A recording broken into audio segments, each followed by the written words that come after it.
Bourbon today. Here, I think you're over here. I'd like to call the Order Utilities Committee meeting of October 8th, 2019. Roll call, Madam Secretary, let the record show all members of the committee are present this afternoon, with our ex officio member, Ms. Terry Casso, Chairman of the full council, sitting in. If everyone would please rise for the invocation tonight to be delivered by Councilman Joseph, and remain standing for the Pledge of Allegiance. Bow our head, dear Lord, bless this great parish, this great state, and dear Lord, bless everyone in here tonight to make every decision very important for this utility, for our community. Dear Lord, bless all the armed forces members who give us the freedom we have today. And dear Lord, once again, bless the United States of America. Amen. Amen. Pledge allegiance to the flag of the United States of America and to the republic for which it stands, one nation, under God, indivisible, with liberty and justice for all.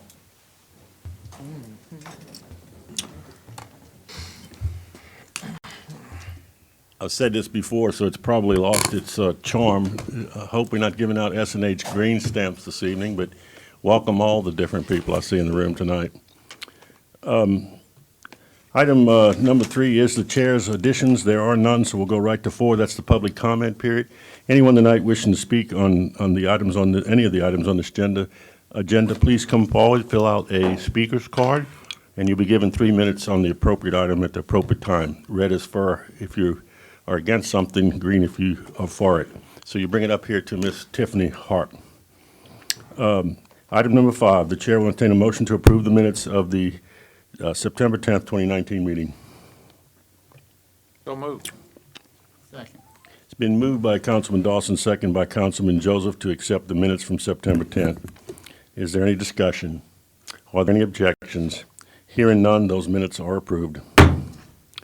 Item number 6 is the director's report. Mr. William Daniel. Thank you, Mr. Chairman and members. I'm going to be brief tonight. We got a lot of presentations to go through. I do want to say that on the water project, we have 30% drawings, so we're making progress with that.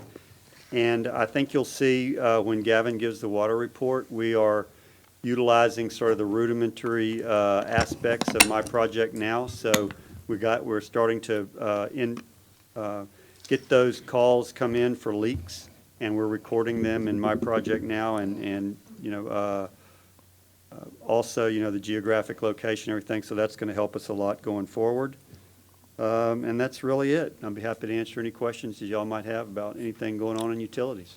Thank you, Mr. Daniel. Questions for Mr. Daniel? Hearing none, then we'll move right along. Item number 7 is our monthly water reports. Tonight, Mr. Gavin Fleming will be presenting. Good evening, Council. So we're giving y'all a little bit more information than we did at the last meeting. We've included a list of all the flushing reports. The first item that you come to is what our scheduled flushes are. It includes anything that we maybe had to flush out of the system for that went along with our testing. This is basically backup for the leak report. You'll see the leak report looks a little bit different whenever we get to it. I think it's a little bit more readable whenever the current loss for the current flushing for PUA was 953,000 gallons. For ACUD, it was 6720. The next page is the leak reports, and as Mr. Daniel said, we have been tracking those using My Projects Now. As y'all know, we've had a parish-wide change where all calls come into the system through My Projects, and it's tracked that way. It's assigned a number, and we're better able to capture what was for PUA and what was for ACUD based on their locations.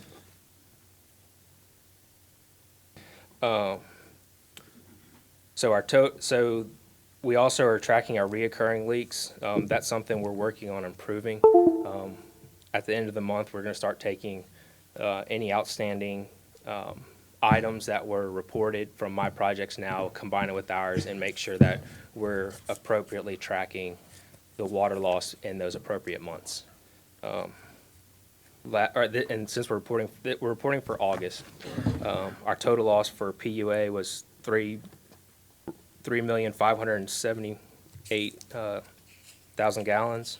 For ACUD, it was 3,166,000 gallons. I know the locations at 101 Memorial, and I do believe the one at 35102 Highway 1 North have been repaired, so that should reflect in the following month's reports.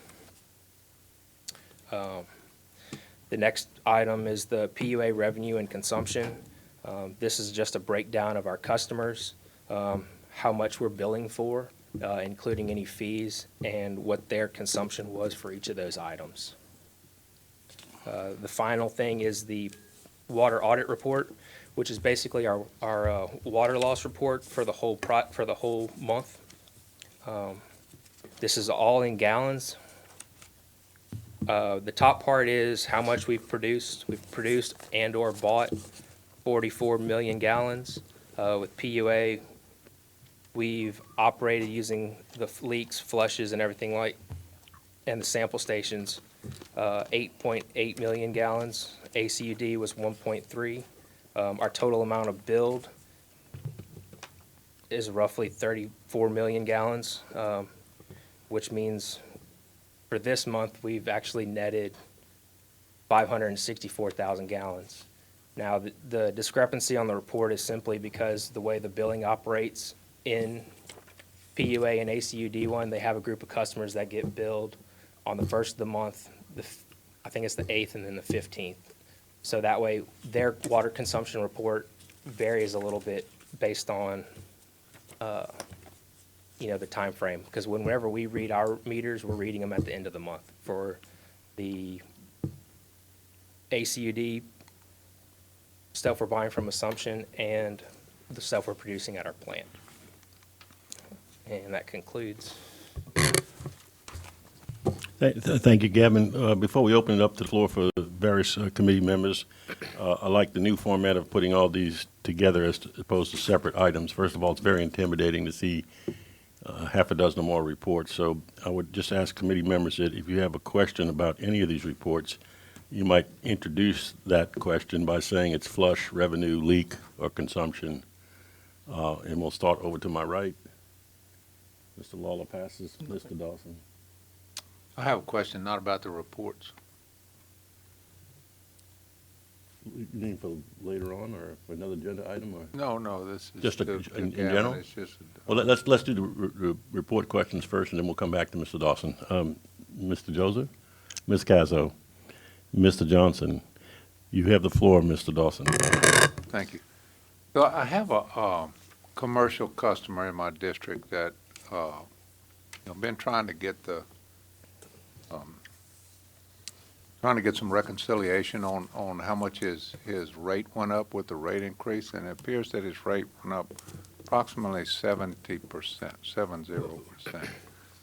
I didn't remember that was in any of those tables that we saw. I was thinking His specific problem, I do believe, is because that client wanted to install a meter of his own, and it was not working correctly. So that way, when we installed our meter, we got actual water consumptions, and his rate increase, while yes, it went up I forget the exact amount, the rate that was approved, it went up that amount. The actual cost difference was actually his usage of water for those months. I mean, I did look at him, and he knows that there was a problem with the meter for some 2 or 3 months previously, but even discounting that, if you look at before rate increase and after rate increase, and you factor out the increase in increase or decrease in usage, it still comes to a number that's pretty close to that. But could someone send me this calculation of how we do the rates before? Now, we were able to reconcile the rates afterwards, Yeah, but our before we weren't able to. Our staff had talked to the client and explained to him that his meter was reading so low that it wasn't even close to what he was actually Well, I know, spending. but when you take that out and after the meters change, you look at the before and after, and it's still in this 70% range if I'm doing it correctly, but I don't have the correct way to calculate that before the rate change. Okay. So if somebody could send that to me, Yes, sir. I'll We'll have get somebody, with him. we'll look at it and get the information to you. okay, thank you. All right. I am. Mr. Joseph. Yeah. It's the meter that we put down for that customer right there. Y'all sure that it's calibrated right, so when we are calculating the number, the billing process is accurate? Yes, sir. From my understanding, we put in a new meter. So- Yeah, but I mean, if you have a decimal or over decimal under on those meters, and you read them a certain way, and then you put them in the calculation of the formula to bill someone, that 1 decimal, 1 point may be reading it as 100 gallon or 1,000 gallon, and it can be, I would just say, I'll double check it for y'all and make sure, from what I've understand, it's been It's all- consistent since, I think this is the second month. I think maybe he's getting a new bill, so I think it's pretty accurate to what Okay. those 2 months Well, have we been. were able to replicate the new rate, 584 per thousand on that. It was just comparing that to the previous, and so I guess one of the questions is do we have any of those rates that could have gone up 70%? No, I mean, y'all approved the rates, and I don't have them in front of me, so I don't know what they are I exactly. didn't remember that at all. no, none of So- them up to that number. The rate effective June 1st, did you say commercial, Councilman? Commercial on a Right. 2-inch meter. It went from 0 to 3,000 gallons is $28, and then 584. no, 684 for Oh, each additional. 68, maybe I remember that incorrect. So that's what's in the system, so. Yeah, and like I said, we can verify that. But then the difference between the previous, I just can't get the previous to reconcile. But what was his rate before? I don't have that with Yeah, me. well, that's, maybe if one of you guys could send Yeah, that to me. we'll look at it and we'll- again. Just to see what the actual increase was. Okay, be happy to do that. Thanks. Any other questions No. for Gavin? No? All right, moving right along. The last item on our agenda this afternoon, which I'm sure is going to take a good bit of time, are presentations on the construction, operation, and cooperative endeavor agreement between ACUD number 2 and Ascension Sewer LLC. We're going to have Mr. Daniel give that in a minute. As a prelude to that, I just want to say, fellow committee members, in your packet is a letter from Barker Derman from Ascension Parish, I guess, Chamber of Commerce. It's a letter of an endorsement. It's in your packet, so I won't read it into the letter endorsement for the public-private partnership. Also in there is, by request, some numbers, which we can talk about, regional, for the regional sewer project, if we were to have a no-bill, quote-unquote, option. So you can take a look at that. What's not in your Novus or in your packet per se, but was only available about an hour before this meeting, and I'll get to why in a minute, but it was placed on Novus stand and handed out in hard form. And I do want to read it into the record. It's short, but I think it's important in the interest of total transparency and everything, what was done and why it was done.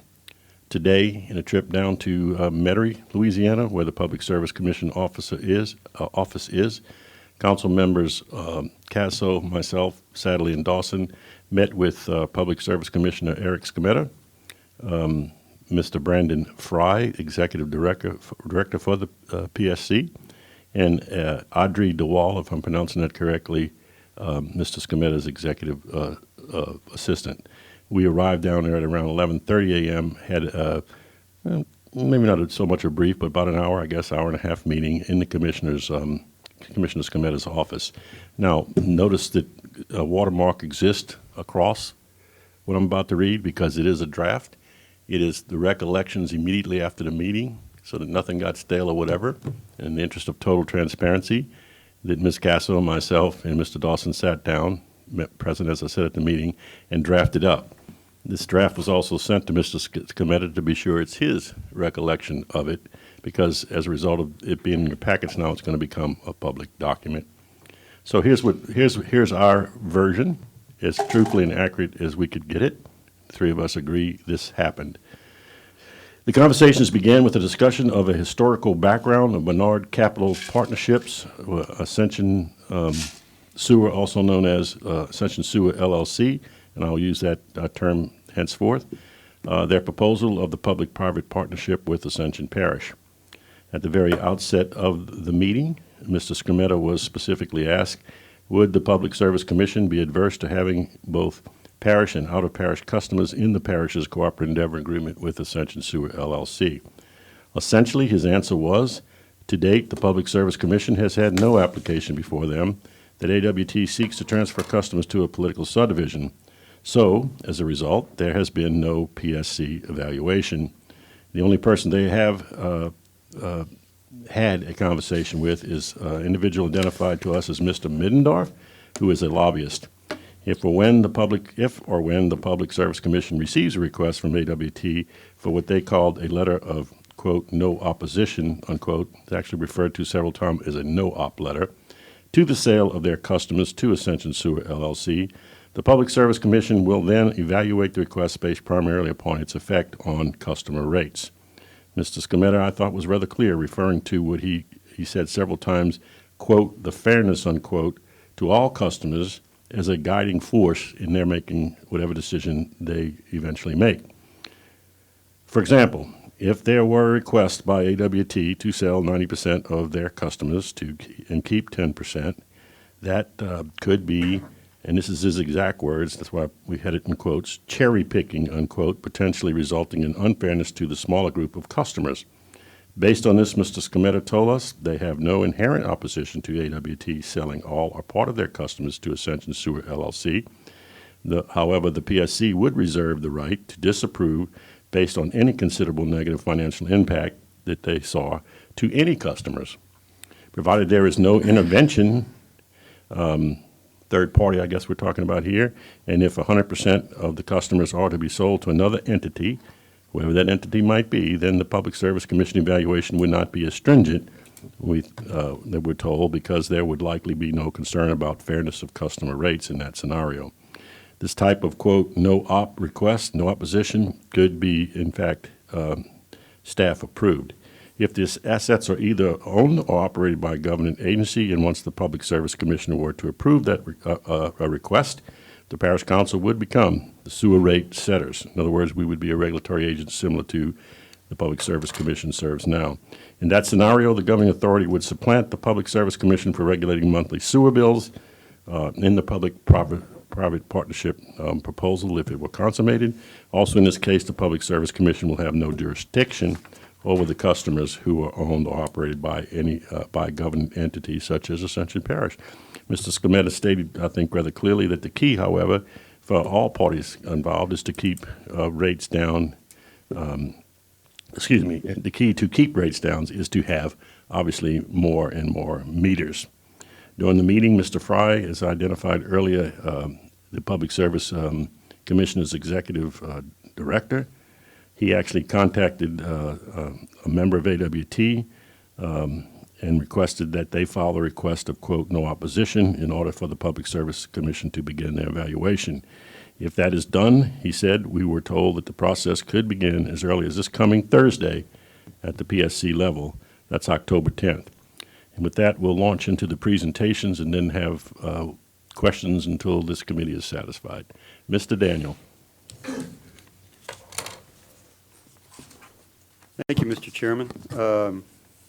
So tonight, there's no action on any item, but these are just presentations from three different groups. One is going to be from the utility section of Ascension Parish. What we've done is evaluate a no-build option, just basically keeping the customers that we have in the parish. we do grow the customer over time. It's a 20-year projection.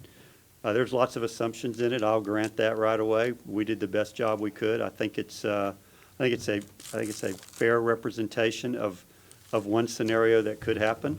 Then that's going to be followed by Ascension Sewer LLC presentation. And then finally, the third and final presentation will be from Brazil Saxon Wilson and their subcontractors, Ernst Young. There are really no ground rules to the presentation. So what we would like is if you have, we would like to for each party to be able to go through their presentations and ask questions at the end. However, we recognize there may be a burning question that you just must answer at that moment, and so we'll be happy to entertain those questions as they come. So again, the first presentation is going to be by Gavin Fleming, and again, this is the no-build option, and let Gavin give you his presentation. And by the way, I haven't precluded public comment, but I have no cards at this person. Oh, okay, let me apologize again. Tiffany is now handing me a card. So could we go ahead and, Mr. Daniel, dispense with this first? Sure. We do have one speaker this afternoon. It's Mr. Jeff Pettit, who's filled out a red card against this item on the agenda. Mr. Pettit, you have 3 minutes, sir. Thank you. Good evening. When I saw the utilities agenda yesterday evening, and I saw that this was on there, I was a bit disappointed. I called this morning, and a very responsive answer from Mr. Daniel, and he said he did not have a copy of the agreement. And the only thing I would ask this committee to do is that nothing moves out of this committee until this potential agreement is available to every citizen of this parish so that we can go through it and look at it in addition to our council members. This thing needs to be vetted. It's the largest public utilities project in the history of Ascension Parish, the largest one. Going to affect a lot of people. Now, in a good way, we need sewer. I said that when I moved here, retired and moved here 14 years ago. We need comprehensive sewer. Also said we needed a bowling alley and movie theater. Well, we got those two things. Now we need sewer. But this thing needs to be made public, whatever agreement comes out, and you need to let the people look at it. Because there's a lot of us out there that have been paying attention to sewer, the costs, and how the deal is going to be finalized. And to do all this behind the scenes, who does business that way? Thank you. Thank you, Mr. Parrott. The chair would just respond by saying, well, I thank the speaker, and I think this committee is well aware that there needs to be a public review before a vote, and as he said, quote unquote, vetted in every way. I would submit that that's what we are trying to do tonight. This is a public hearing. All the public is invited, and as Mr. Daniel said as a prelude, and I want to go ahead and emphasize that, this is just presentations. That hopefully will be, I think, a very appropriate thing, is a vigorous discussion after, but we're not here tonight to have a motion and a vote. This is a non-actionable item. So with that, who is first, Mr. Daniel, to speak to us? Mr. Gavin, we welcome you back to the microphone. Thank y'all. If you look to the last page in y'all's packet is where the no build option is presented. Give it back. Tip.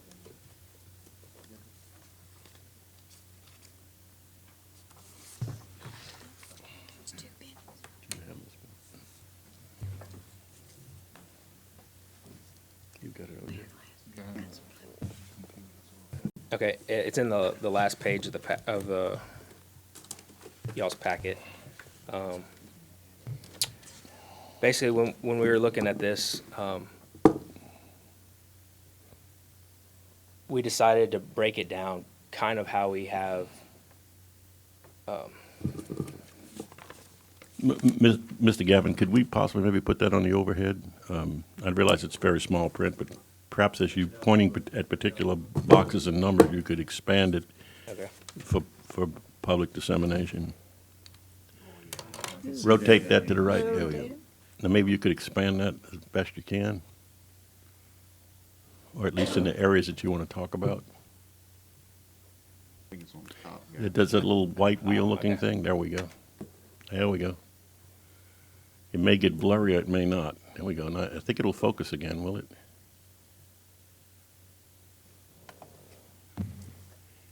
Is that fairly clear, or do we need John out here? Close enough. Close enough. No pun intended. Close enough for Close government enough, work. yeah. So we came up with this report, and we took information from industry standards, looking at the lifespan of our equipment. We created a list of all of our plants, assigned them dates. We got input from different industry professionals for replacement costs on package plants, adding tertiary filters, replacing pumps, blowers, things like that, to be able to give an appropriate cost for these items. I guess starting at the top, we made some assumptions about our customers. We put in a 2% projected growth rate. We included a rate at $60 for the customers, and we increased that at 3%. We also included fees, connection fees, and both commercial and residential.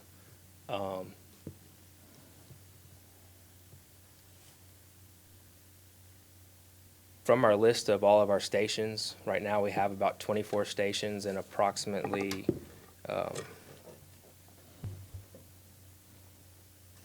I'm sorry, 46. We got 24 stations and 46 lift stations.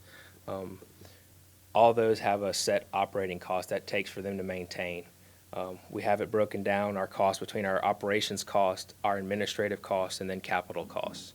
Any cost that's associated with expanding the plant to make it meet the current EPA regulations are calculated in the capital cost. Operations is simply going to be a blower goes out, maintenance, sludge removal, everything that's associated with that. We compared our cost report with accounting, so that way we could compare the 5 years previous and the current year, and we're well within the numbers on it. We're actually pretty spot on with the current year's numbers, since we have those all the way through September. We've added, so our customers, we said, we came up with a starting number. It increases by 2%, and we also understand that we are going to be taking over approximately 2 to 6 lift stations in the next year. With those are from the Platts and the permits department. We take those customers, those lots, and we spread them coming out in the next 7 years, because we know they're going to be coming into we know they're going to be building, so we know they're going to be customers, and they're going to be a little bit larger than that initial 2% growth for those first couple of years.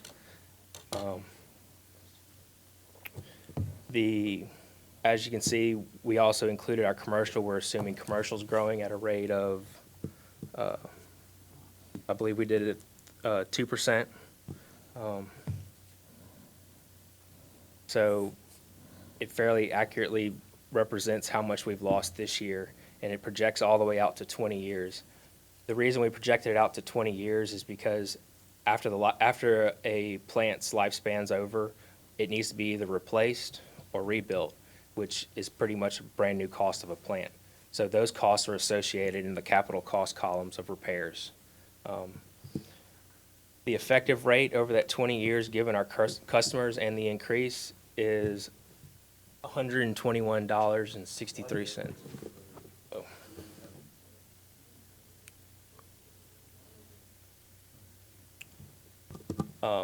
That number is based on the average of the years 0 through 20.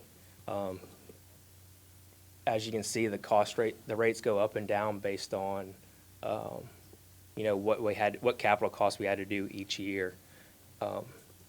And this is a no-build option, so at the end of the day, we're still putting sewer back in our ditches, in our waterways.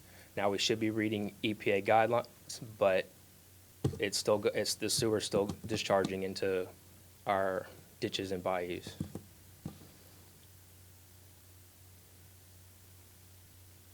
And y'all have any questions about it? I'm reasonably certain we do. We started over this way, we'll go this way this time. Mr. Johnson? So Gavin, you mentioned about the tertiary treatment and meeting current DEQ guidelines. What time frame do you have as far as, not all of our systems discharge into Manchac, so the requirements aren't the same for all of them, correct? No, they're not all the same. And so what time frame do you have as far as meeting and how many systems along that? And how does that figure into your We are spreadsheet? assuming within the first 5 years that, within the first 5 years, we're gonna have to redo permits on every plant. The permits only last 5 years.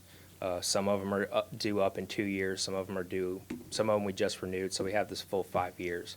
So the cost associated with adding tertiary filters to each of those plants is included.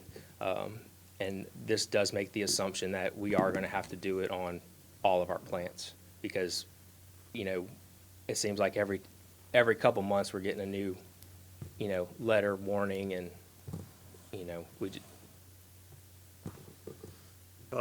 We feel that all the streams are going to be impacted. We know New River's impacted, and we had a meeting with LDH today talking about the fecal content in New River, how it's very high. So we just feel like if under the no-build option that, and it may be the conservative estimate, but we just felt like because of all of the impacted streams in the parish, that we would go, when our current permits expired, we would go to the more restrictive discharge limits in the future. And I mean, the only one that wouldn't fall under any of that would be the Dower-Hillerville plant, where it's discharging to the Mississippi. So, those TMDLs are much lower, but the calculations based, like you said, very conservative, so it works out. But that does question as well. So we put together a plan a couple of years ago about expanding the Dower-Hillerville system and moving all that in. So is that figured into here, the additional customers in there, as well as that, just that whole area being accounted for in this? Right, there's a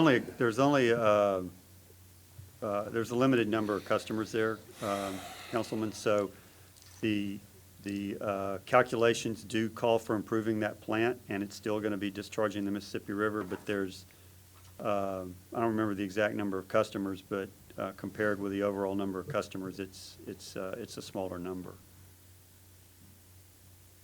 Okay, we may talk about that offline, but that's fine. Okay, thank you. Ms. Casso? Yes, thank you. Thank you so much for your presentation, Davin. So I see here on your form that you are expecting to cover 5,000 approximately customers by year 2039 in the no-build option. That does almost nothing to improve our sewer situation, as I see that. So comparatively, in the build option, how many customers would we expect to have going to the river by 2039?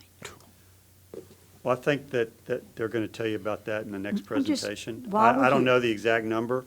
I know we're going to start out with close to 20,000 or 19,000 customers. So upwards of 19,000 plus customers. Right. And let me just, and this is an editorial comment. This is Sure. not a engineering comment.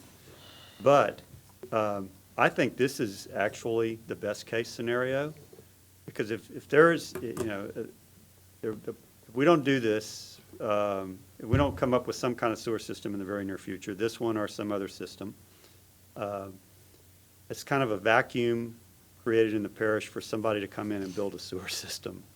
And if they build it and we're not part of it, then we're really going to be in a bind. We're not going to get the customers that we're even projecting on here, and we may not even grow them that quickly. So there is a far worse scenario than this. This scenario kind of goes along with it under the theory business as usual, that we'll just be continually getting some, customers as they're built. But that doesn't mean if someone comes in and builds a line that they say, well, we're keeping the customers and we're just putting them in this line. And so there are worse scenarios. This one is conservative in some respects, like the way we calculate that they have to be discharged into the more stringent requirements, but it's also sort of status quo that things remain the same as for us in acquiring customers. Okay. So you said you had some assumptions. What was the data that supported your assumption of a starting rate of $60? Okay, the $60 we just picked. Picked. We just picked it out of the air. I think that the important number is on the end, which is the effective rate per customer, because that's what it's actually costing us to provide the service. So that's not inclusive of the I see. of the $60. So that's what the actual cost is. Now the $60, for example, in year one, the $60 just makes it like $160. It costs you per person to provide the service. But you can see, as you go along the years, under the no-build option, the average over the whole 20 years is like $121 per person.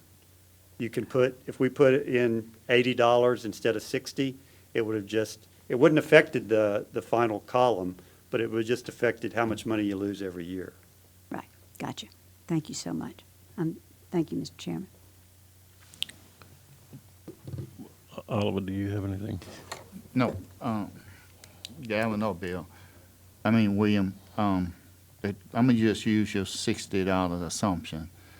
And at the current rate right now, we're using $42.50. And, so the actual cost for this is about, be close to $300.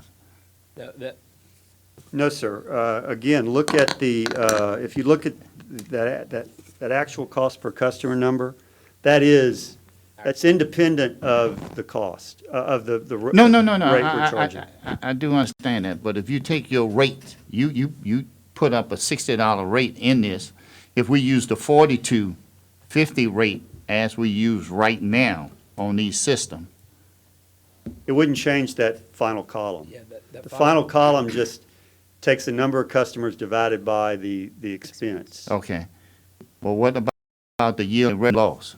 Well, that is with the $60. So if you No, did- but if I use the so if you use $40, 40, it would go up. that's my point. And we That's what know. I'm getting to. Yeah, and we know by the budget, every year we put money in to make the ACUD number 2 work. So we know we're losing money, and you can do a pretty quick calculation in your head. Now, of course, this does include some capital costs, because if we do a no-build, then we need to build it's sort of ironical. If we do a no-build, then we need to immediately build a plant at Oak Grove. So Okay, and that's your no-build, and I'm looking at that. no-build is a regional sewer, Right. no-build. No problem, but you see we're gonna lose $31 million after 20 years. We still gonna be in a deficit. Yes, sir. At $60, yes, sir.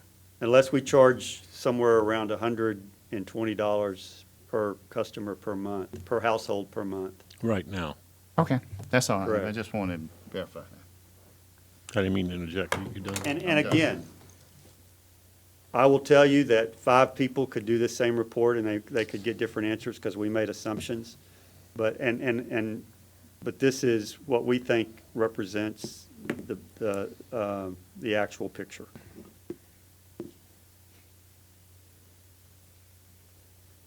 Mr. Dawson. Thank you, Mr. Chairman.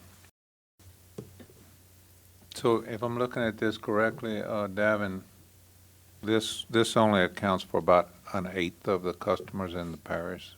You know, rough numbers, I'd say, is about 40,000. Is that 40,000 residents in, residences in There, Ascension yes, sir. Parish? There's I believe in one of the earlier reports, it was like 32,000, but that was in 2012. So So what happens to the other 35,000?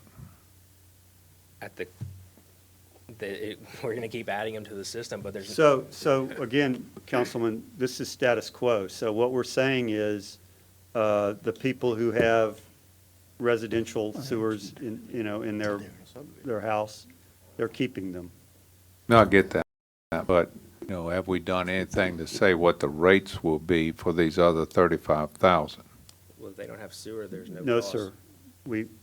Well, they're gonna have, some of them are connected up to these commercial systems, Right, some and of them are. I believe that question would, I don't know what, for example, AWT could build out a system and find out what I imagine theirs would go up too. I mean, it all depends on how many customers you're gonna get, to make it viable, or to make a charge per month that you might consider, affordable. Yeah.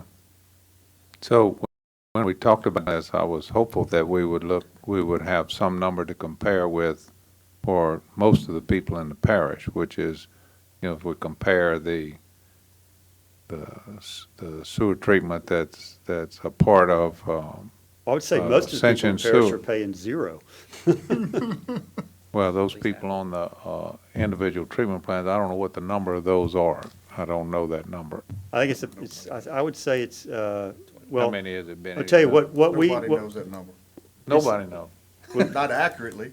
we did a talked study to on that, but LDH it- today. They said there were 8,000 permitted systems permitted on New River in their new system. Now, they said that there were many systems that they had records of that weren't in the new system, that they're trying to get in there, but there's 8,000 they know of just along New River.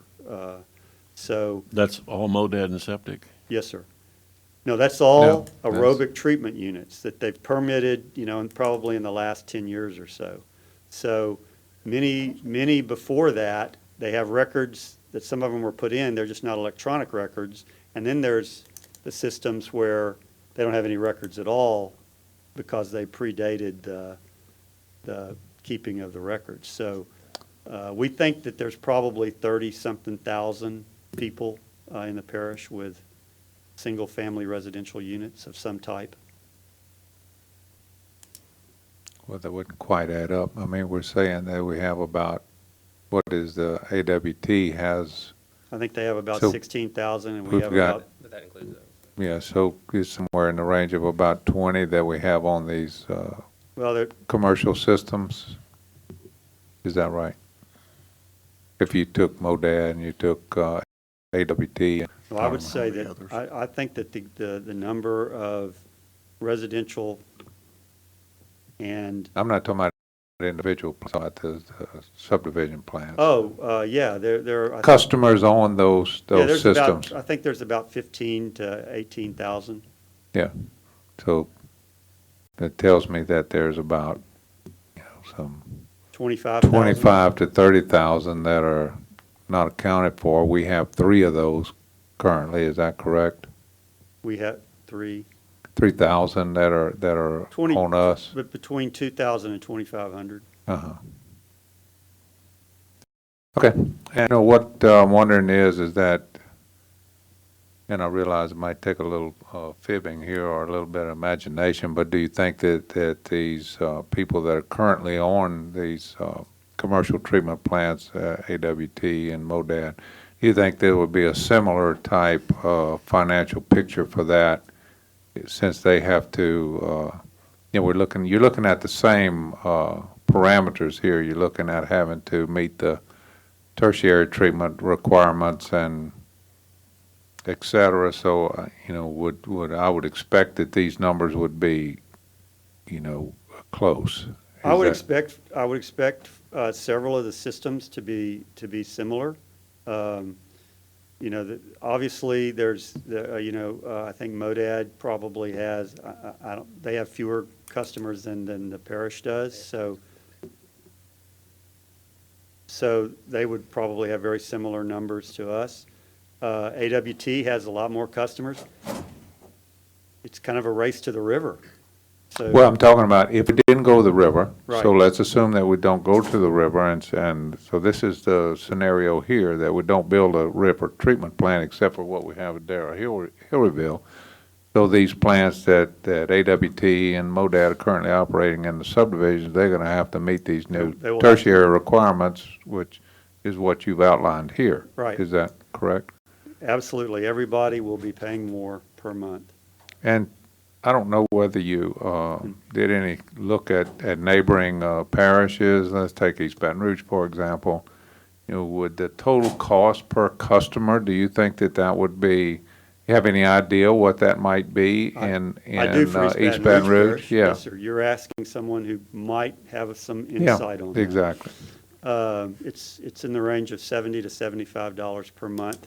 When you include, Currently, when you include the half-cent sales tax. right. And that- that's their current average cost per customer. Yeah, Correct. that's what you're saying? Yes, Okay. Which, yeah, I mean, that's not that far out of line with what I'm seeing here, I guess. Okay, let's see, well,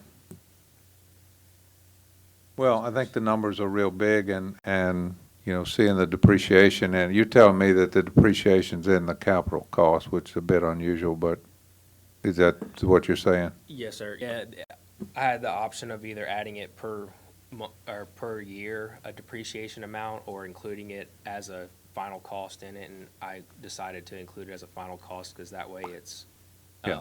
a little bit easier. And I'm to not sure it manage. make that much difference, but I'm in agreement with Councilman Johnson on the Dow Hilryville. I think you probably underestimated that, you know, in the sense that we have Riverton, I forgot the numbers on Riverton, it's in the 700-something range, and then you got Pelican Point, Pelican Crossing, River Ridge, Ascension Trace, though, you know, we're looking at trying to tie those all into that line. Whether we build any regional treatment plant or not, then I would suspect that you could have, you know, a larger customer base than what's I think we here. tried to capture Riverton in further years out because it hasn't Yeah. even built a home yet. So, yeah, in that sense, I thought I was talking about today, there's very few customers today, but yeah, there will be additional customers in the Yeah, future. and I mean, I'm pretty much admitting that it's probably not significant compared to these numbers. If we're looking at losing $31 million over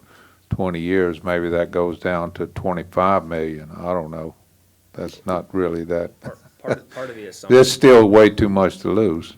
Part of the assumptions in the operation cost was an increase in customers, because as that increased, there is an inherent addition to treatment process. Yeah. So that was factored into this report. So we'll throw one other thing out here that, you know, I understand this is it says it, big capital letters, no build option, but, you know, if we look at Ascension Parish, the options that Ascension Parish may have, included in that might be that they build their own treatment plant up in North Ascension and address those problems that we have in North Ascension, and you know, this would produce some different It would scenario. absolutely, and that's why earlier it's kind of a race to the river. Whoever builds the line to the river and gets a plant on the river is going to control the sewer. The question is, would we gamble that we could build a plant and a line to the river, you know, for $150 million to $200 million, and then be able to acquire the customers to make it work? So Yeah, I understand. I've never that. seen government have that kind of gambling. Well, I nature. mean, we supposedly we had this, you know, we have this ordinance about connecting and that type of thing. There's been some question about whether that's up to snuff on the Well, legal no, side. if we keep the ordinance and we build something to the river, then I think that eventually we'll get customers. Mhm. And I've told you that before. I've told it in public. So But you got to put that $150 million, you got to make that $150 million expense to start proving if that theory is true or not. Yeah. I'm just saying that's Yeah, an option. another. That's certainly Yeah. another option. Thank you. Mr. Wallow. Yeah, many of the questions have been asked. I think this non-build-out plan, and this was touched upon by Councilman Dawson, is what effect does this have on the people that are not within our system, the AWT and MODAD people?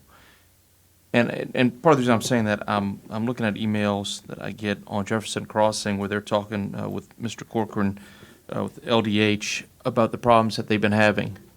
And it's a constant problem that in Jefferson Crossing, it's, in fact, according to a conversation that was had, they said that AWT told them that they don't have money to spend on septic systems except for routine checkups. And a lady literally threw up, she said. So, I mean, is that part of not doing this is we're still going to have to rely on these groups and these companies to serve our people? Is that what we're saying? Yeah, that's what I say, it's status quo. So the private companies that have customers will still have those, and we will have our customers, and then there'll be the single residential family unit still. And we'll, as we grow, we'll acquire different customers.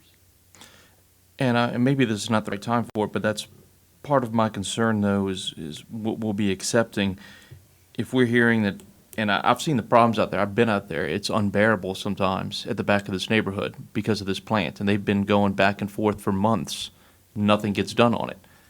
And we're expected to accept a bunch of AWT plants outside the parish that we're going to have to maintain. And if they're not maintaining the ones inside our parish, why do I have any faith that the ones outside the parish are being maintained? Because I can tell you, I can go back months on these emails and from multiple different neighborhoods Well, with problems with these plants that nothing ever gets done because they always said, well, we don't have enough to do anything about it. They can't even fix a fence. I have not, as far as I know, and I've checked with LDH, all of the AWT plants are in conformance with their permit and with DEQ. Well, that's what they say, but when people, I'm not going to use her name, but she literally went outside and threw up. And multiple neighbors are out, and I've been out there and I've smelled it, and it may be in compliance, but people shouldn't have to live that way. Well, and so I would suggest to you, Councilman, that the solution to that particular issue is to build one big plant by the river so that we can do away with all of these neighborhood plants and have a plant that is modern and will meet much less stringent requirements. The Mississippi River requirements are much less stringent than putting even treated effluent into our ditches and, ultimately into the impacted streams. So the solution is get rid of the neighborhood plants. I agree, and I think that's probably the step that we need to go to. How long would that take, though? 3 to 5. 3 to 5 years. And these people are going to have Not- to suffer not through every- that. Not every single plant. Well, new management, as they say, it would be, say, under new management. And the parish would still have a huge oversight role in that. The parish council would be basically the rate setter and the contract will require customer satisfaction and fulfillment information, so we would know what was not going well, and they would report to the council on a monthly basis, just like we do come to the committee hearing, and if you had particular issues, then you would be able to take them up at that time. Okay, but like you said, the centralized plant down by the river would solve those problems, at Right, least I'm for the saying in AWT the interim ones. period, you could, we'll make sure that they're run properly in the interim period until we get the plant built and we're able to connect up more residents. Again, though, I want to emphasize that I checked with LDH and DEQ, and all of those plants were meeting their permit requirements, and there weren't really any problems. So I understand that everybody has a different viewpoint on what is a problem, so Thank you. That's all I have.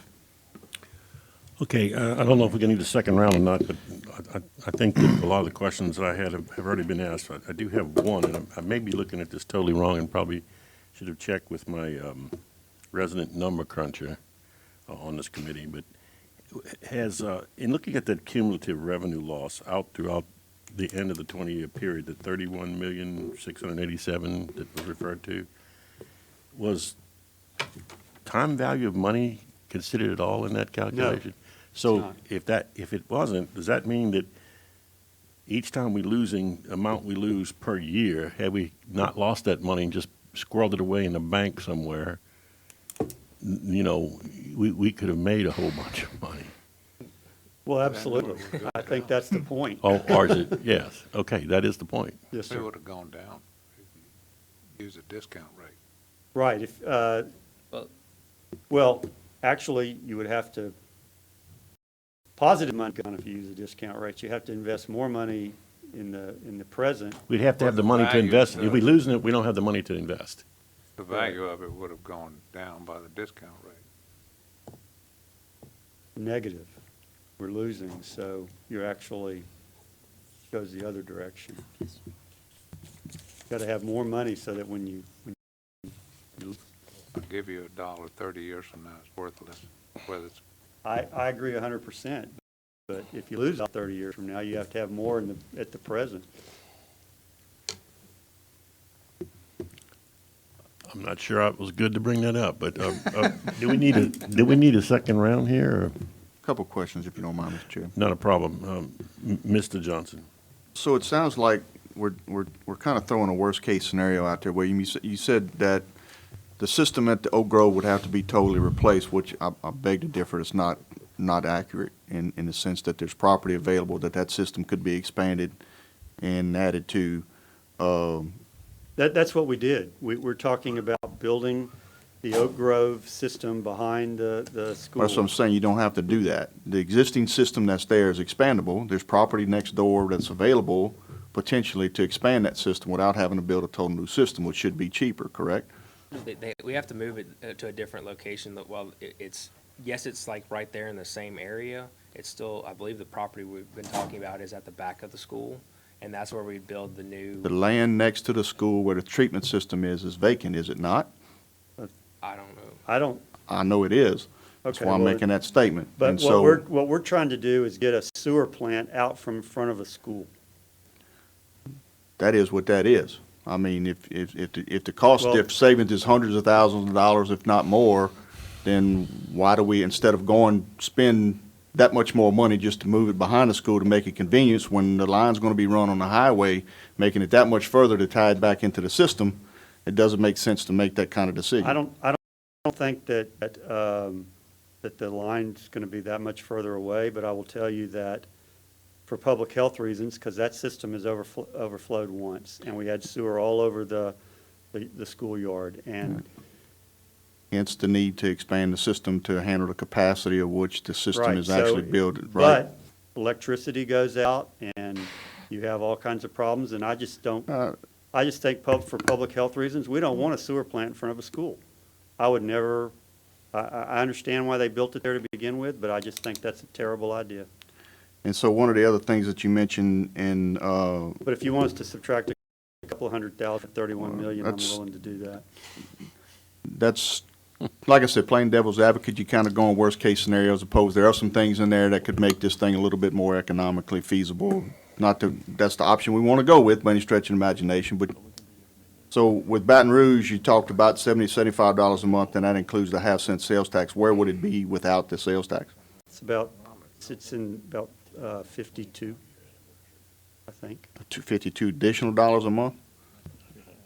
The sewer fee is, I think, 52 to 56, depending upon how much water you use.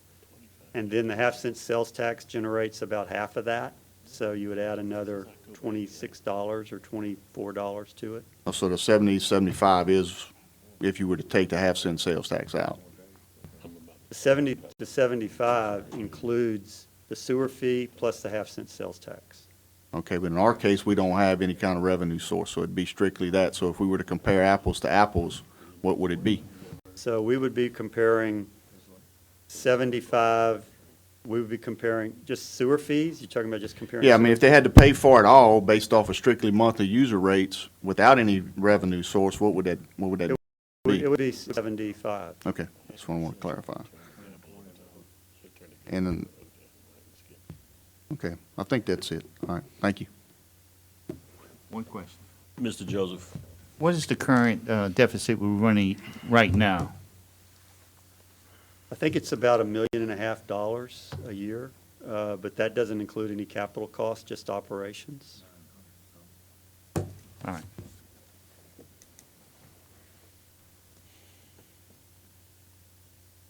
That's all I have, Chairman.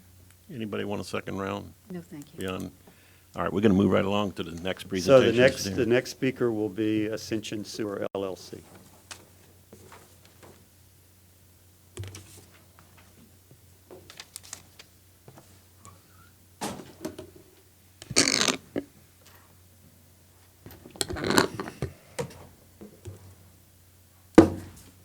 I don't know. Okay, thank you. Thank you, council members. My name is Jeff Bodier with Ascension Sewer LLC. I also have Tom Pertwee with me here tonight, as well as in the audience, Mr. Shaheen from GSA and Jared Monso, who are also part of our team. Unfortunately, I think they've given me the task to do most of the talking, but if I get over my head, I'll pull them up here. I also know, based upon the recent conversations that we've had with your lawyers and your recently appointed economic consultants, that there's probably going to be a lot of overlap, or at least a good bit of overlap in our presentation, so I'm going to try to keep it as quick as possible. I will say that our conversations with both of those groups have been, in our experience, very productive and very helpful. We've been trying to do our best to provide them with responses as quickly as possible. And I believe that on all fronts, and particularly on the legal front, we believe we're very close on resolving just the last few issues based upon at least the most recent set of comments that we've gotten on the contract. And obviously, the Ernst & Young folks have a great task ahead of them, but we're totally committed to working, closely with them and as long as possible necessary to get them the information they need to complete their work. But our first conversation with them, I would say, went very well from our perspective. We like to pride ourselves as a group in kind of saying what we're going to do and then doing what we said we were going to do. So we like to go back and say we remember in May that we agreed that we would provide a certain set of deliverables to the council. And we believe that we delivered on that set of proposals, which was to complete the estimated schematics and the estimated costs of this Phase 1 system, to conduct some stakeholder outreach and some public meetings, to finalize the draft of the agreement to be presented to the council and their counsel, the council being the lawyers, which we did in July, and that we said we would, cover the expenses for those. Obviously, you have the expenses of your own consultant, but we have within this team, including GSA, HEI, AWT, and Bernhard Capital, expended a lot of money to get to this point, but we believe it was all very worthwhile. As many of the conversation points have been made up to this point, and I'm specifically drawn to the conversation that Commissioner Scametta made, because it's one of those things we live with in the utility business. It's all about numbers. It's all about meters. The best way to make things reasonable is to get as many meters as possible. And as many people are as included, that's the best way to make things fair and keep rates down, which is always the top priority to the customer. And so we knew from the beginning I think we've seen from the past that the key to this working is consolidation. That's the key. And everything that's said here tonight only confirms that for me. The point is that the parish only has 3,000 customers. And you're trying to expend massive amounts of capital, and it's extremely difficult to spread that over such a small customer base. You got to pull more customers in. That's always been the goal from day one. And AWT's 16,500 customers gives you a utility with 20,000 customers. That's how we make it work. The beauty of this, and you know, again, Commissioner Scometta's notes seem to confirm that, is they give up jurisdiction. You regulate it. It's your utility. You set the rates. You determine the performance standards. You make sure that you hold us accountable to the parish and to the customers. That also keeps rates reasonable, and we bring the private expertise to help support the maintenance and operation of the system. What we are particularly proposing in the contract that's currently before the council in the most recent draft is to eliminate the annual subsidies that the parish is making to support the operating and capital costs of ACUD currently. That has resulted, as a result of our conversations, in a starting rate of $57.90. But for a number of reasons, we believe it's important to start with a utility that can cover its own cost, a self-sustaining business. We just believe that's good business. We know that our banks and other advisors and investors feel strongly about that. It's just a good premise to have a business where the customers can support the business. And we think that, for us, is the preferable option. We also think, as we'll show later through the report that Dr. Richardson has done, but y'all have also discussed it here tonight. You may disagree with the exact amount, but whatever money that you don't have to put towards the utility is dollars that you can use for other parish purposes. And that's also an important reason to do that. It also achieves DEQ compliance for not only the parish customers, but for AWT's customers. And it accomplishes what neither party can do by themselves. And that's why they're drawn together. That's why Tom's here tonight. That's why we're here, and that's why you're here, is because, you know, we know that we cannot do as good of a project separately. So you have the agreements, but I thought it would be worthwhile maybe just highlighting some of the key overall points of the transaction. We're proposing a rate that would start at $57.90 and would increase 4% annually for the first 10 years. Under our current proposal, and based upon the capital costs that we're proposing, which are about $215 million for the system build-out, at the 10th year, that rate would stabilize. We're not proposing any rate increases at year 10 unless we do additional phases of the project. So when we look at that rate increase, that $57.80, I think, rises to about roughly $82 and equals out after year 10. AWT's assets will be assigned to ACUD number 2. Again, you own the entire system, and any improvements, everything that's built is automatically part of the parish's ownership, which you grant to us in exchange for that consideration is the right to operate the system, to oversee the construction of the new system based upon the performance standards in the contract, and we receive our payment through the customer's monthly bills. We're responsible for all the costs of the system and to perform within those customer rates in order to cover the cost, the operating and the capital costs of the system. Now, you know, one thing that I want the council to remember is that I think it's in that third bullet up there, I think it's an important detail. No rate will get raised unless you agree to it, unless you approve it. You are the rate-making authority. And so even if a circumstance comes up under the contract under which we're proposing that it would justify a rate increase, that has to be presented to you, and if you don't approve it, it will not happen.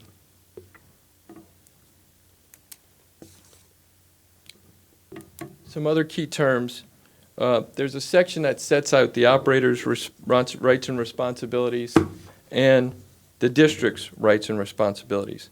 Again, not to belabor it, but we need to pay for the operation and maintenance of the system and for the construction of the new system. And that includes the maintenance of all the existing systems that are both currently within the parish that need to be upgraded and that are within AWT's entire system. One beneficial thing here is that AWT spent about $10 million through a very detailed program with the Department of Environmental Quality in which they established compliance with every one of their systems.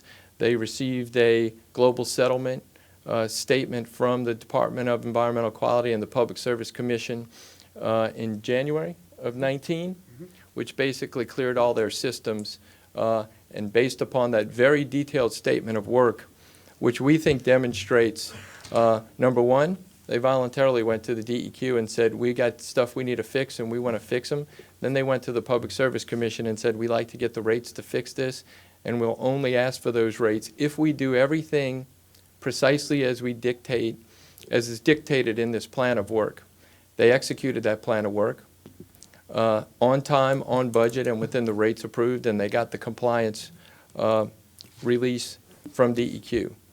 That's a record of performance. It's a record of performance that we will not only continue at Ascension Sewer, but will bring to bear all the support that Bernhard Capital and our management expertise has to bring, as well as our capital has to bring to support the AWT team and the rest of the employees that will be operating the system. We'll oversee the construction of the new system. We will ensure that the system meets the performance standards which are set forth in the contracts and that we are responsible for compliance with all laws. We'll prepare and provide annual operating capital budgets for the council and the parish. We'll perform all regular maintenance and capital improvements to maintain the condition of the system. There's a provision at the agreement that is called an exit test. When we get to the point at which of the 30 years when it's getting close to the expiration of the agreement, you'll go through with like a punch list and you'll inspect the system. And if you find any items that have not been kept up or maintained during the course of that system, you deliver that list to us. We're obligated to fix them at our cost before the system is turned over. There's a transition services agreement provision that says we need to work with you and your successor operator, provide the ability for you to turn the system over to that successor operator in the event that the agreement is terminated or at the end of the agreement. We're very familiar with operating under a construct such as a concession agreement where we have to operate and maintain assets on behalf of another party, and we need to turn them back to the party in the proper condition when they take them over and that they have the value of the investment made in them. We'll maintain all the licenses and perform all regulatory reporting and compliance, and we'll also report to you on all of that reporting. We'll provide the transition services. We'll provide all the insurance necessary to cover the construction, the liability, and the operations of the system. And we'll arrange for all billing and collection and provide the necessary customer service and response. And as William said, there's a whole laundry list of items that the parish has requested in our reporting obligations that relate to such things as providing a customer survey at the end of each year conducted by a third party independent, like a J.D. Powers type survey that tells you what your customer satisfaction is. We expect to be held to those standards. There are also rights and responsibilities of the district. You'll own it, and you'll have ultimate authority and control over all the assets, including the assets that you will obtain from AWT and the new build additions to the system, approving all rates and charges, reviewing all of our plans and information related to the operation and the construction, granting us access to your system, granting us access and the rights necessary to go on and, act as your agent to operate the system, which means you got to grant us your rights to go on it. You review all of our annual operating and capital budgets. Require that we adequately maintain the system and meet the performance standard. Grant us the right to receive those customer payments because they're your customers. They're your payments. Assist the operator in securing the SRF loan. We're asking for help with that. And any other potentially available financing that would come through a government-sponsored program like WIFIA, which are federal loan programs, which may also be available, but we would need the parish to state that this is a public project and sponsor that with us. And provide and to provide us with information with regard to your customers and assets to the extent we need them to operate the system. Those are just a very high-level summary of how we see it working, how we see our roles playing out. There's obviously a lot more provisions in the detailed agreement, and I believe that David will have some additional context around that. We've also been working on refining the implementation plan. I believe said early on and multiple times, these three things that constantly play against each other. The cost of the system, which relates to the rates, which then impacts how much we can cover and how much effluent we could take out of Bayou Manchac. Glenn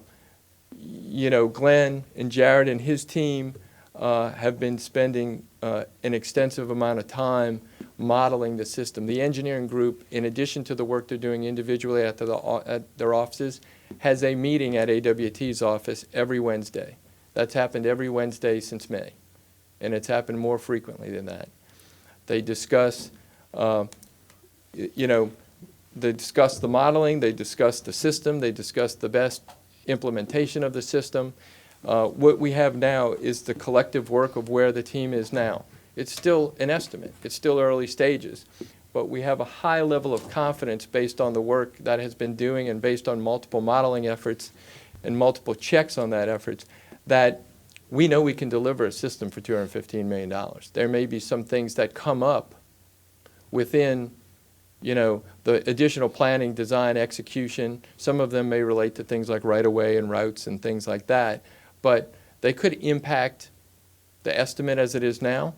But we believe we still have those three multiple triggers to play with. We could keep the rates exactly as they are and not change them. We may just have to modify the schedule or the scope of the project in some way. We may impact somewhat, we don't want to impact adversely the amount of effluent we remove. So we want to make sure that we balance those things out. But the great part about this plan and why we think it's a partnership is because there's three levers we can always adopt or move to get an end result that will end up working. If there are more detailed questions about the plan as it exists today, I'm the wrong person to answer them. We got the engineers here who can help. Let me just say this. Obviously, what a number of you commented on with regard to, William and Davin's plan is this does give you a plant to the Mississippi River. And that is, what that schematic is very fundamentally showing is that it is at least a proposed schematic of probably the most basic form of plant that is currently in consideration. It'd be much more sophisticated, obviously, the final design. There's other benefits, though, and I'm glad you mentioned, I'm not glad you mentioned Jefferson Crossing. I would suspect that Mr. Drew back there might have a different story. But I will tell you this, that nobody's going to dispute. It stinks. They do stink. These package plants stink, and people live in them. And Jefferson Crossing is going to be decommissioned in Phase 1. And Jefferson Crossing is not only going to be decommissioned, but that site's going to be transitioned to the neighborhood as a green space. And so what you're seeing a picture of right now is Jambalaya Park in Gonzales, which was a sewer treatment plant. Keystone in Ascension Parish has already been decommissioned and converted back to green space, and is an example of one that AWT has already done. We have 81 opportunities in Phase 1 to shut down stinking package plants and turn them into beneficial uses that will be available for the parish and owned by the parish. And so that's a benefit that is very difficult to put a monetary price on. But here's one you can. This is the list of libraries and schools that will be attached directly in Phase 1. It's still early days to tell you exactly what their savings will be by converting from having to operate their own systems and all the electricity and maintenance and costs associated with that, as composed to what, you know, they'll pay as a customer. But I can tell you that based on our conversation with all these schools, they are absolutely adamant about wanting to be connected. And we do know that the headache, the physical attributes of having a system, a septic system, and the responsibility of maintaining it, the cost of operating it, the variable cost of operating it, those things are not something a school is prepared for. And they are dying to get out of the sewer business, and we're happy to help them do that. Our economic benefits also were tabulated, or the benefits to the parish were tabulated through an analysis that's been commissioned by Dr. James Richardson. Unfortunately, his class is from 6 to 9 every Tuesday night. So while he welcomes the opportunity to come back and help explain himself and answer any questions you may have, you just can't do it on Tuesday night. But I could have told him we might be still here at 9, so you probably could have came after. We may be here tomorrow night. Yeah. I was sleeping bad. But he has offered that. Let me just summarize, and because this is becoming published tonight, and it's also included in the exhibits attached to the documents we've provided to the parish previously, I want to make sure that I at least summarize it in the absence of Dr. Richardson. What we discuss is looking back over the 5 years of economics, financials, audited financials we've been provided by the parish. Between operating capital expenses, there have been about $4.1 million on average annually transferred into ACUD number 2. We're suggesting as a result of our proposal, you won't have to do that anymore. So that any number of subsidy, whatever you consider it to be, will no longer be the responsibility of the parish based upon the proposal as we have it now, which allows you to take that money and put it to other uses. He calculates that, and all he can do is start from a steady state because he did not have the benefit of William and Davin's analysis on the do nothing or steady state. But, you know, his very simple analysis is 4.1 million over 30 years, discounted back, has an NPV at a 4% discount factor of $73 million benefit to the parish. It also has this indirect benefit if you assume that new schools will be built. It takes away possibility of up to $500,000 or more, or $40,000 in cost that would take to build a new school or open a new restaurant in the parish. So while those are not direct costs, they're obviously drivers towards economic development and growth. This takes the spotlight of the actual construction project. You're going to be building a $200 million project in Ascension Parish. That's going to add 316 jobs over the construction period, which will then generate $2.9 million in additional revenue, of tax revenue during that 3-year construction period. This $1 million, I'm not trying to suggest, and Dr. Richardson's not trying to suggest that you're going to save $1 million a year in cleaning ditches, but based upon the conversations I've had with the parish, the understanding is that the $1 million that's being paid now could be significantly reduced if we take effluent out of the ditches. And obviously, the opportunity of encouraging more growth in Ascension Parish is going to drive more of that investment and benefit. So this snapshot is just a benefit of the construction project itself. So what he did without having the benefit of William and Davin's analysis, He just said, look, I know how many customers you have. If you have 3,000 customers, for every $10 million you have to expend, it's going to cost $2,857 a year for those customers if you're trying to finance it on 3,000 people. So, and then he obviously said that's just a way to create a unit to scale it from. So that's what every $10 million worth of investment would have to be. And if you assume from a steady state that you're already subsidizing the utility, then it's all new money, right? It's all got to be either new rates or new taxes in order to cover those costs, because you're not covering the rates are not currently covering the operating costs and the capital costs. I believe that you've already gotten the letter from Mr. Dearman, and I believe he's also here today. So I was going to provide a little summary that he provided from his survey from the chamber members. We just summarized them here very quickly, but I think his letter says it all. I think the thing that was really quite surprising to me is that this was the Chamber of Commerce, and the 95% approval was one thing, but 65% said environmental was the reason why they wanted it. They didn't rank economic development or business growth as number one. They just said we want stuff out the ditches, and that's the Chamber of Commerce. So I think that's a pretty remarkable statistic, and it's another one that's tough to put a dollar on.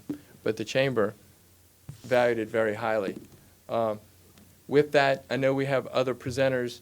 I'm happy to either answer questions now or as they come up after the other presenters as the council pleases. But that's at least our portion of the presentation so far, subject to any questions you may want answered. Thank you. I know Mr. Daniels said that we could interrupt at any time, and we didn't do that. So is it the pleasure of this committee to have questions right now for Mr. Bodier in his presentation, or to continue with the presentations and hold them all to the end? Do it now?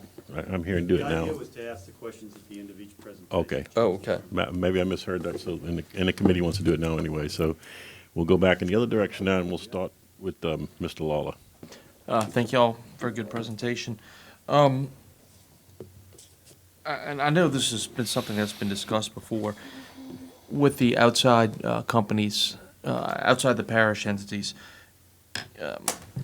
My concern also is with administrative fee, or can that be charged? If that's going to increase costs for us to monitor those, maintain those, is there a different rate that can be charged? I mean, not trying to gouge anybody, but just making sure that the parish is covered from the standpoint of additional costs that we have to pay to send our people out there. Actually, the parish is more than covered because they're going to be paying the same rates as the parish. All the customers, all the 20,000 customers and beyond as the utility grows will pay the same rate.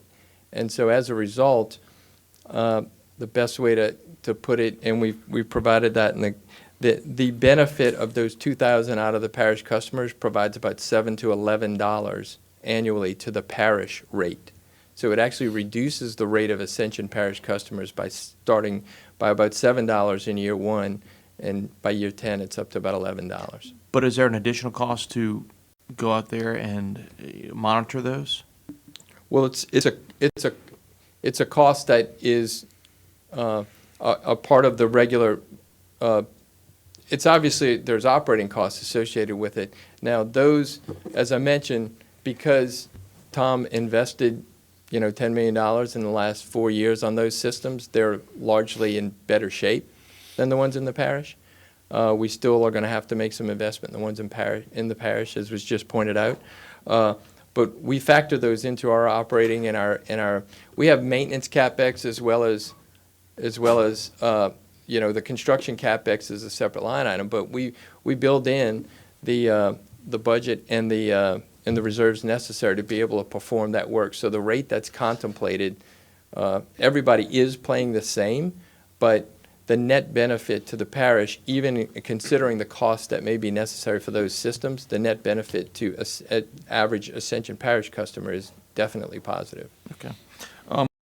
Additionally, the 4.1 million, so that is not being put into this, that can be transferred to, I don't know, say transportation? Or is that is going into this? That's what I'm trying to get at. So that 4.1 million, where is that coming from? If you go back through the last 5 years where we've seen it, the transfers have been various.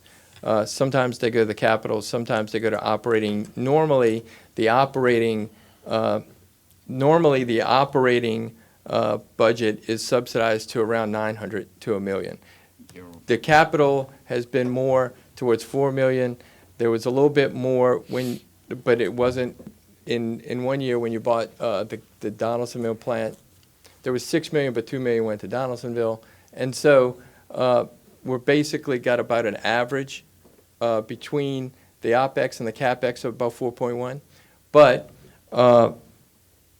generally, what we see is, I think it's primarily coming from sales tax revenue. It's not a dedicated tax. So in Baton Rouge, there's a half-cent sales tax that is dedicated to the sewer system. You don't have that. So what you do is you basically just take general funds, or you do a transfer, which is done sometimes, into ACUD number 2. And so we see that in the accounting and in the audited financials, but it's usually a transfer either of sales tax revenue or other general fund revenue into the utility district. Okay, because it seemed like it was lower, and I think that's what they were saying. It's been much lower in the past. I didn't see that 4.1 million before. Yeah, we can show you in the audited financials, but we have the details. I have the details from the budgets that were provided us from the financials for the past. We've got, I think, the past 5 years. Okay. And I don't know what was done before the 5 years. We were provided with 5 years of financials. Gotcha. The last thing is on a lighter note. I know you said the top priority is rates. You can give us sewage for free, but if it's not working, then we don't want it for free. My No, point that's is, it's got to work. That's the key. It has to work. It can't back up. You know, and that's what we're looking for here. No, So as long as the system's going to work, I think Absolutely. we'll charge a fair price. And look, I'll be honest with you. We wouldn't have come in here. We knew we set a target, and initially the target was 55. Now we're proposing 58. We wouldn't have come in here and said, you know, we don't care, come hell or high water, we're going to give you a system for $55 and let's see what happens. We don't, and I'm not trying to be, you know, trite or flippant here, but it's not a good business model for us to provide poor performance at high rates. I mean, we will not be in business for long. We know if you hear from somebody, like you just pointed out, we're going to hear from somebody. And that don't happen too many times before you're going to be coming to us saying, guess what, it's not working out, guys. And so the utility business is about keeping customers happy. The rate's a big part of that, but you're absolutely right. I mean, that assumes the service is there. Well, and that's what I was getting to. Is my ultimate concern is I want to get a system that long-term works well, that is financially feasible from the maintenance perspective. And, you know, I want to make sure that whatever we're doing we're looking for the long-term on it. And this is a system that's being built to serve the entire parish for the next 50 years.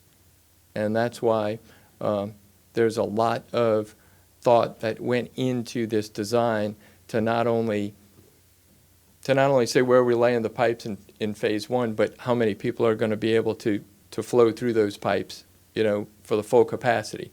And so when we talk about the plant's going to start at 5 million gallons per day, but it's going to have the headworks and expanding capability for 12 million gallons a day. But that we're going to build that up front so that we don't have to come back later and pour a bunch of concrete and expand a plant that's already has the footprint there. So those are the types of things that we say that. This has been a thoughtful process, and we're not just saying, what's the cheapest thing we could throw on the ground right now and worry about the rest later? Okay. That's all the questions I have for now. Mr. Dawson. Thank you. So I'll give you, and we've talked about this, the $4.1 million. The $4.1 million is an average over 5 years of what we've had excess in sales and use tax, District Number 1.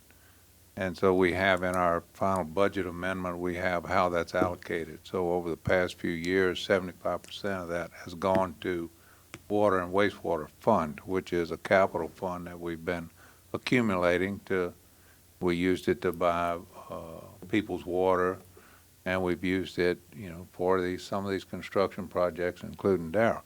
There's no way that's not been what ACUD 2 has cost us. So, the idea that we're spending $4 million a year, we're losing $4 million a year on sewer is just not a fact. The financial statements, they don't back that up. The fact is that we've transferred money, and we have. I looked at it, I think today we looked at it, and there's about $12 million in that fund. So we haven't been using it. It's been accumulating for, what we need for our capital expenditures. I think it's, I think it's a misrepresentation to say that that's a benefit, and that's what, if I looked at that economic evaluation, most of it comes from this $4.1 million a year, which is, again, not being spent on ACUD 2. So let me make sure I understand this, Jeff. At one time, there was, and this is exactly what we're talking about here, is the money that's in the Water and Wastewater Fund. Yes. Forgotten the number of it, 65 maybe. But that it had, at the time of the audit that you looked at it, it had, I think, $14 million. And that was a combination of more than one fund. It was a consolidated report that showed the Water and Wastewater Fund and ACUD. Mm-hmm. So now it has approximately $12 million in it. We looked at what it would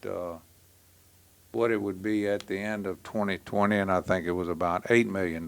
So tell me, do you guys, in this rate for 5790, is that what the rate is? 5790, is that what the current That's what's rate is? proposed, but that's what's proposed, but that rate assumes the financials that we had at the time, the audited financials had that number as $15.8 million on the books.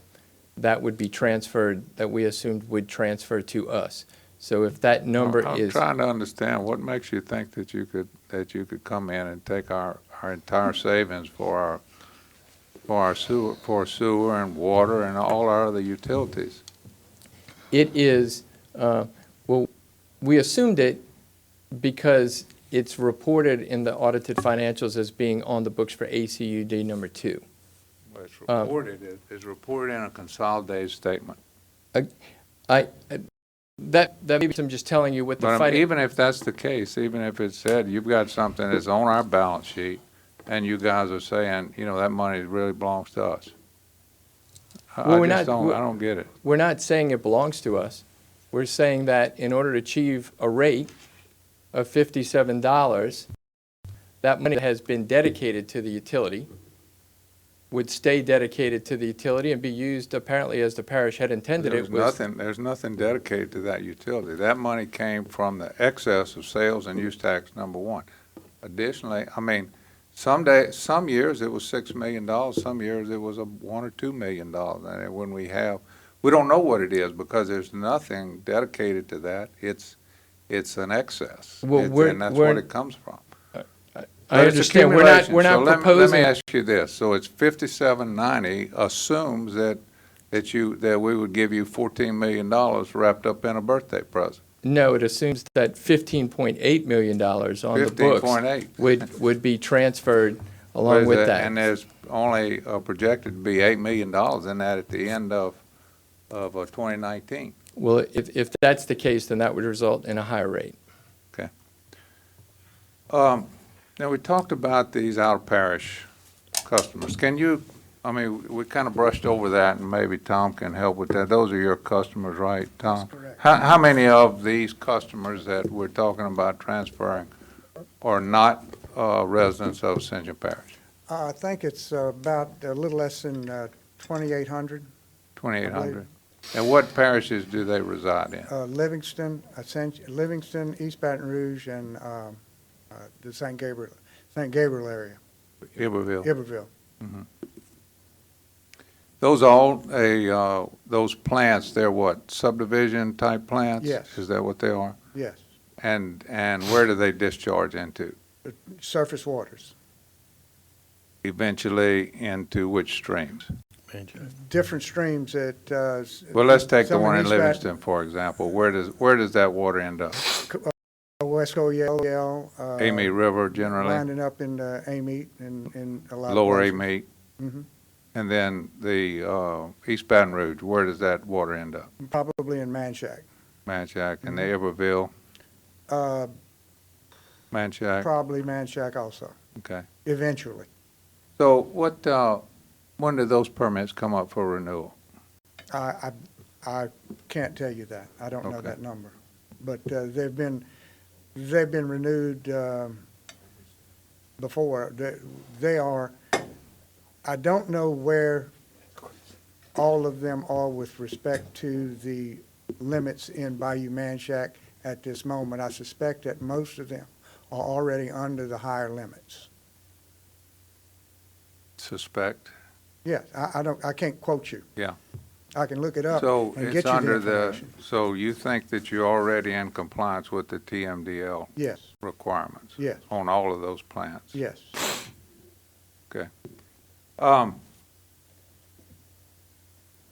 Is one time you had a proposal to us, I don't know what the proposal looks like today, but at one time you had a proposal to us that included the out-of-parish customers, and then another proposal that excluded the out-of-parish customers, correct? No, we were not actually proposing that. There were some different rate outputs or impact. Well, you We- gave us a rate with the in-parish customers and without the. That's right. And Right. so with those, we call them sensitivities. They were pricing curves. And directly in response to some questions from council members, there were various scenarios. And they said, can you just tell us So with the that, you're impact? saying that now that's not an option? We're not, To have those out-of-parish customers in the system? that's correct. We're not considering that a viable option. And they will continue to discharge into these impaired waterways? They'll be I continued mean, to be they're not operated gonna, as they they're not are. gonna be connected up to the plant that discharges into the Mississippi River, is That's that correct. correct? That's correct. So where else are they gonna discharge? They got to continue to discharge into these impaired waterways. Yeah. They'll continue to discharge under their existing permits. So where do we build the cost of that? Is that built into your model, the cost of taking those plants and bringing them up to standards for the future? Mhm. Yes. We've consolidated the budgets of both the utilities, so it includes the operating and capital forecasted budgets for both the parish as well as So for, let me make sure that I understand this correctly, that we are the rate setters. So Correct. let's presume this whole thing goes just like it's laid out on a piece of paper, and we become the rate setters, the council does. So could this council say, you know what, we don't want those people in Iberville, Livingston, and East Baton Rouge. East Baton Rouge, thank you. Welcome. We don't want to pay for their modifications, so we're gonna make their rates $200 a month. And then we're gonna make the Central Parish rates $57.90. Maybe we can go down a little bit if we charge them $200 a month. our proposal is that the rates of everyone But in we're the gonna set the system. rates. Right? That's what you right. said? We would not support a contract that would allow that to happen. Well, you just read me the contract, and the contract said the council sets the rates. Yes, the contract also says that the rates for all customers, including in parish and outside parish, will be the same. I never saw that in there. Did anybody? You did? But we could change that. All I'm saying is that, from what we understand, legally, we have the right to charge people what we think is a necessary rate. As sitting instead of the Public Service Commission for these plants. And if in fact we could charge them more, then it just, it doesn't seem right to me to be an elected official. So I'm sitting here setting these rates for these people that live in these other parishes. They don't vote on me. They don't have any recourse if we were to set their rates at $1,000 a month. Well, they can take us to court. Well, they could. Maybe I got a little bit too high, 1,000, but, it's just an example of that they're being charged this without any recourse and no representation. It That- just, the whole thing, it doesn't smell right to me. That's why we're protecting them by requiring in the contract that they be treated fairly with the customers that are within the parish. And they are actually But on providing. the other hand, I have this that says that here are, our good old Ascension Parish residents, they're treating the water and they're doing the right thing and they're sending their sewer, their effluent to the Mississippi River, and we're not going into these impaired waterways and all these other things. But then we got these people with the black hats that are sitting over here in Iberville and East Baton Rouge, and they're sitting here polluting these streams that we have to live by. And so, why would I not want to charge them more money? Well, they're actually providing $7 to $11 a month to the citizens of Ascension Parish by being added to Well, the I've rate got some base. questions about that too. Yeah. But, what you said is that, you really didn't have those scenarios. But when I looked at those scenarios, and I looked at, here's what you would charge, the scenario that you gave us, you would charge without the out-of-parish customers. That was $7.25. There was a difference. So our rates in this case, we don't know what they're gonna be because we don't have this how much? $15.8 million. We have, barely half of it.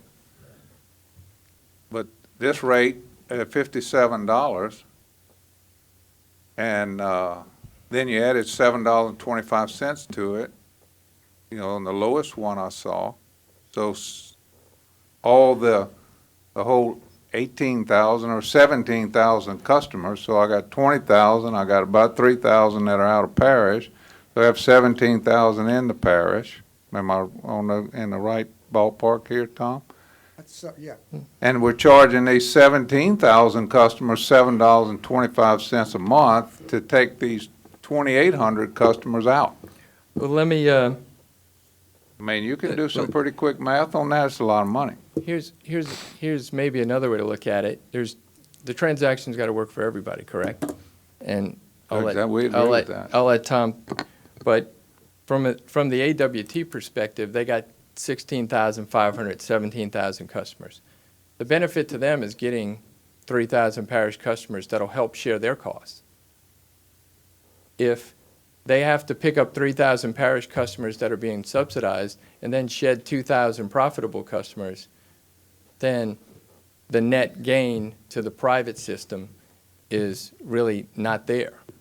So there's Well- really no benefit to AWT to join a system in which it gets no additional customers and certainly no additional customers that are profitable. And, well, I'll let Tom speak. We entered into this deal with Bernhard to do this deal 100% like we're talking about. We would not be interested in selling part of our systems or cherry picking it, as the commissioner said. That's not what we got into this deal for. And we would not be a part of that. Okay. But I mean, I want you guys to understand, this is our thoughts though, that we really don't want to be paying for customers that are in East Baton Rouge, Livingston, New York, or any other place. We want to be serving our citizens of Ascension Parish. That's what we're elected for. That's who we answer to. And it's just, it's problematic to me on a couple of levels. One, which is that we're setting rates for people that have no recourse. And then secondly, that if we don't compensate, if we don't have different rates for those people that are not discharging into the Mississippi River, then our people, I feel like our people in Ascension Parish are subsidizing these other people that are discharging into Manchac and the Amite River, because, you know, the cost is higher. When that's the reason we're doing this whole project. One of the primary driving forces is to get those discharges out of those impaired waterways.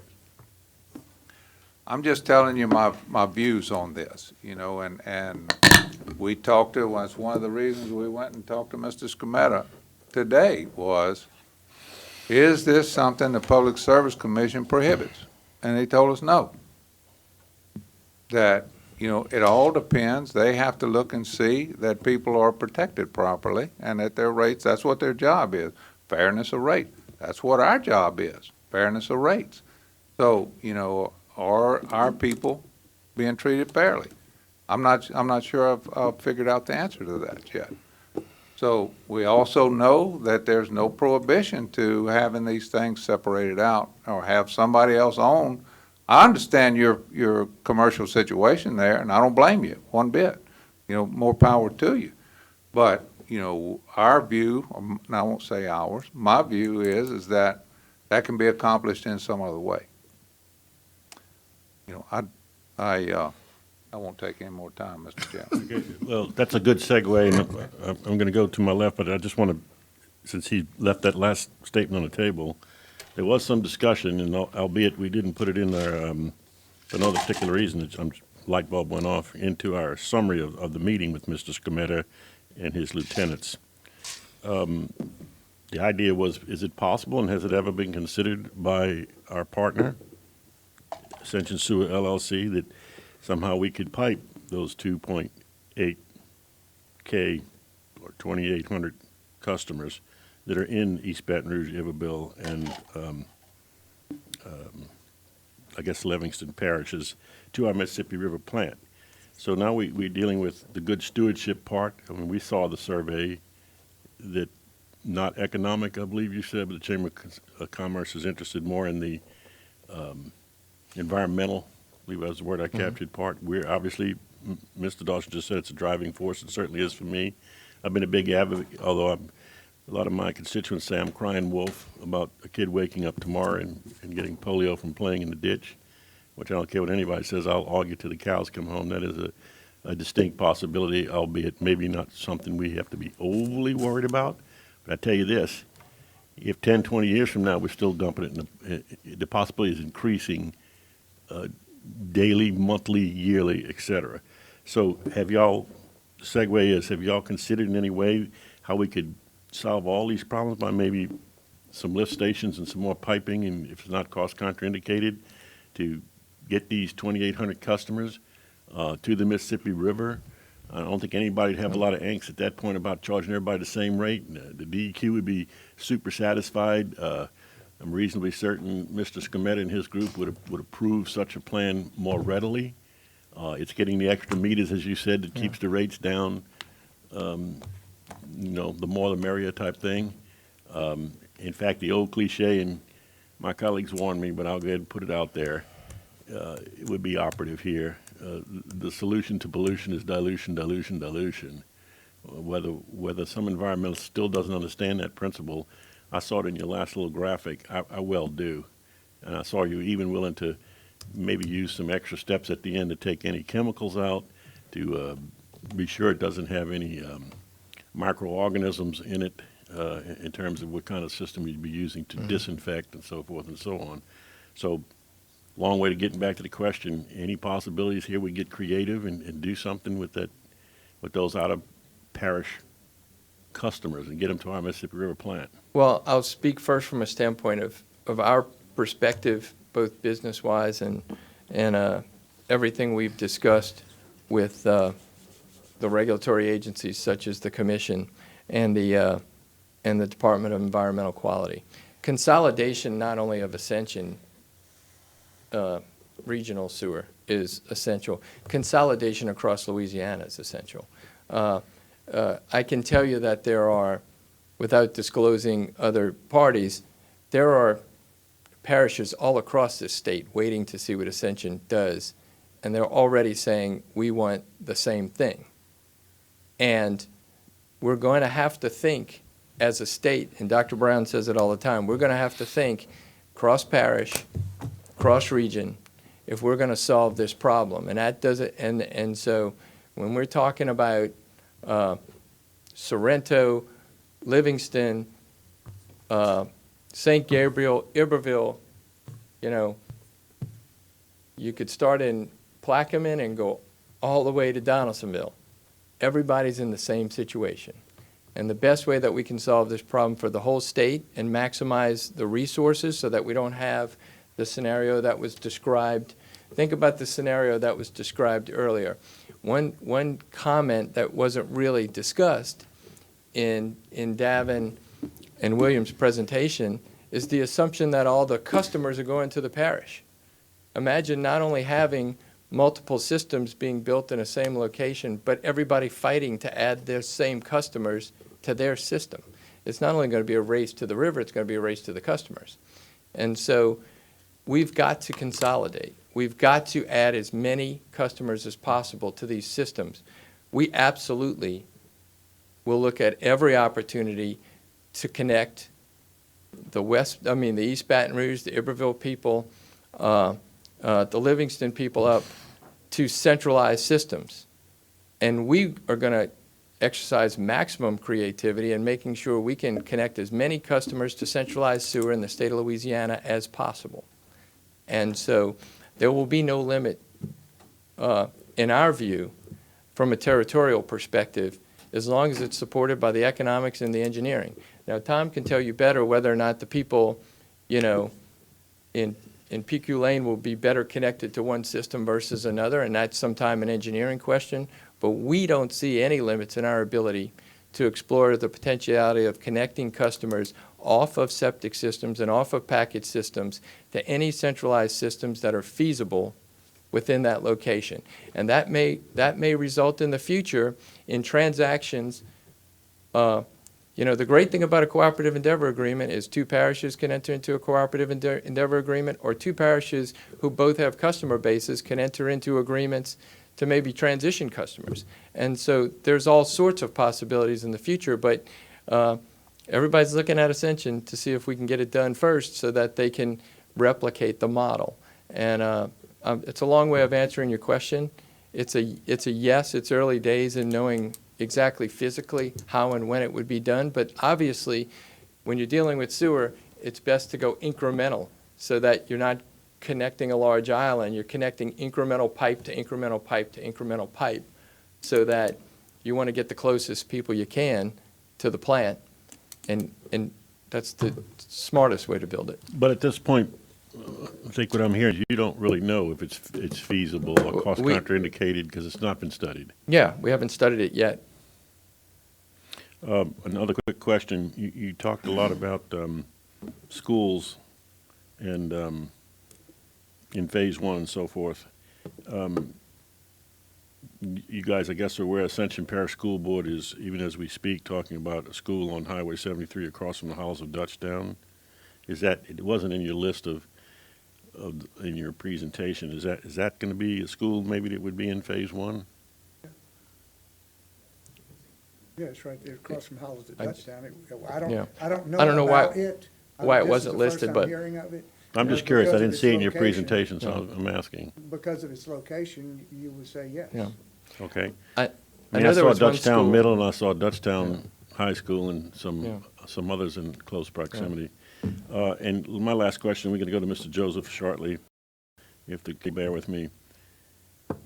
If we actually got to a point of saying yay to whatever the deal looks like at that point, and through, I don't know, special meetings called beyond our regularly scheduled ones for both this committee, the full council, whatever, timeline issues,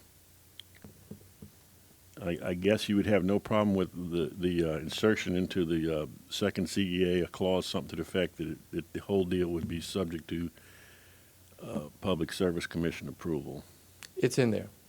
Oh, it's already in there? Yes, it's one of the conditions precedent to what we call the commencement date. Okay, So, I must have missed it. yeah, it says all regulatory And while approvals. Mr. Pertwee, apologize, Mr. Pertwee, for stumbling on your name, is at the mic. are you willing right now to go forward to the Public Service Commission and ask about the no op Yes, letter? yes, I mean, you are aware that they called someone in your group today? yes, Okay. yes. We've provided a draft letter to. I know I was told in the past that that's something would happen if we get past this vote tonight, but there is no vote. It's a presentation. And if they would, as quick as, I mean, they set agendas like we do. And we left with the impression, as I put in the prologue, that we all signed off on them. And again, let me say, that's a draft. If it's not correctly representing, we fully are going to allow Mr. Scametta and his lieutenants to say, that's not quite what I said or how I meant it. I think that's important to say that again. But as quickly as this Thursday, I believe we even had a date in what we wrote, that they could actually start to hear this. We have delivered a draft of that letter to O'Neill. I think William has a copy of that. It would also. Already? Yeah. Yes. O'Neill has a copy of it. Let me just say, Mr. Daniel is waving his arms like a helicopter in the back of the room, and I'm not sure it picked up on the microphone, so he's saying he does not have that letter. Okay. I know that our council delivered a copy to O'Neill because it has to be reviewed by the To parish. our legal counsel. We do have Not our hired gun, Tim Hardy Right. legal counsel, but our in-house parish attorney. And also, I do want to point out, it is draft, and even based upon some of the comments that you've got in your memo today, we would like to amend certain portions of that letter. But in our conversation, you're exactly right. It's a docketed meeting monthly thing. So the problem with the commission is if you don't hit the month, you don't go till the next month. So the sooner we get that letter to Brandon, the sooner they will consider this. They're willing to begin it, as we said in the letter that we released this evening. Yeah. As quick as is it the 10th? What's today, the 8th? Well, we can, That's the meeting. This subject coming Thursday, I guess. subject to the parish's review and approval and signature, we could deliver it tomorrow. Mr. Joseph.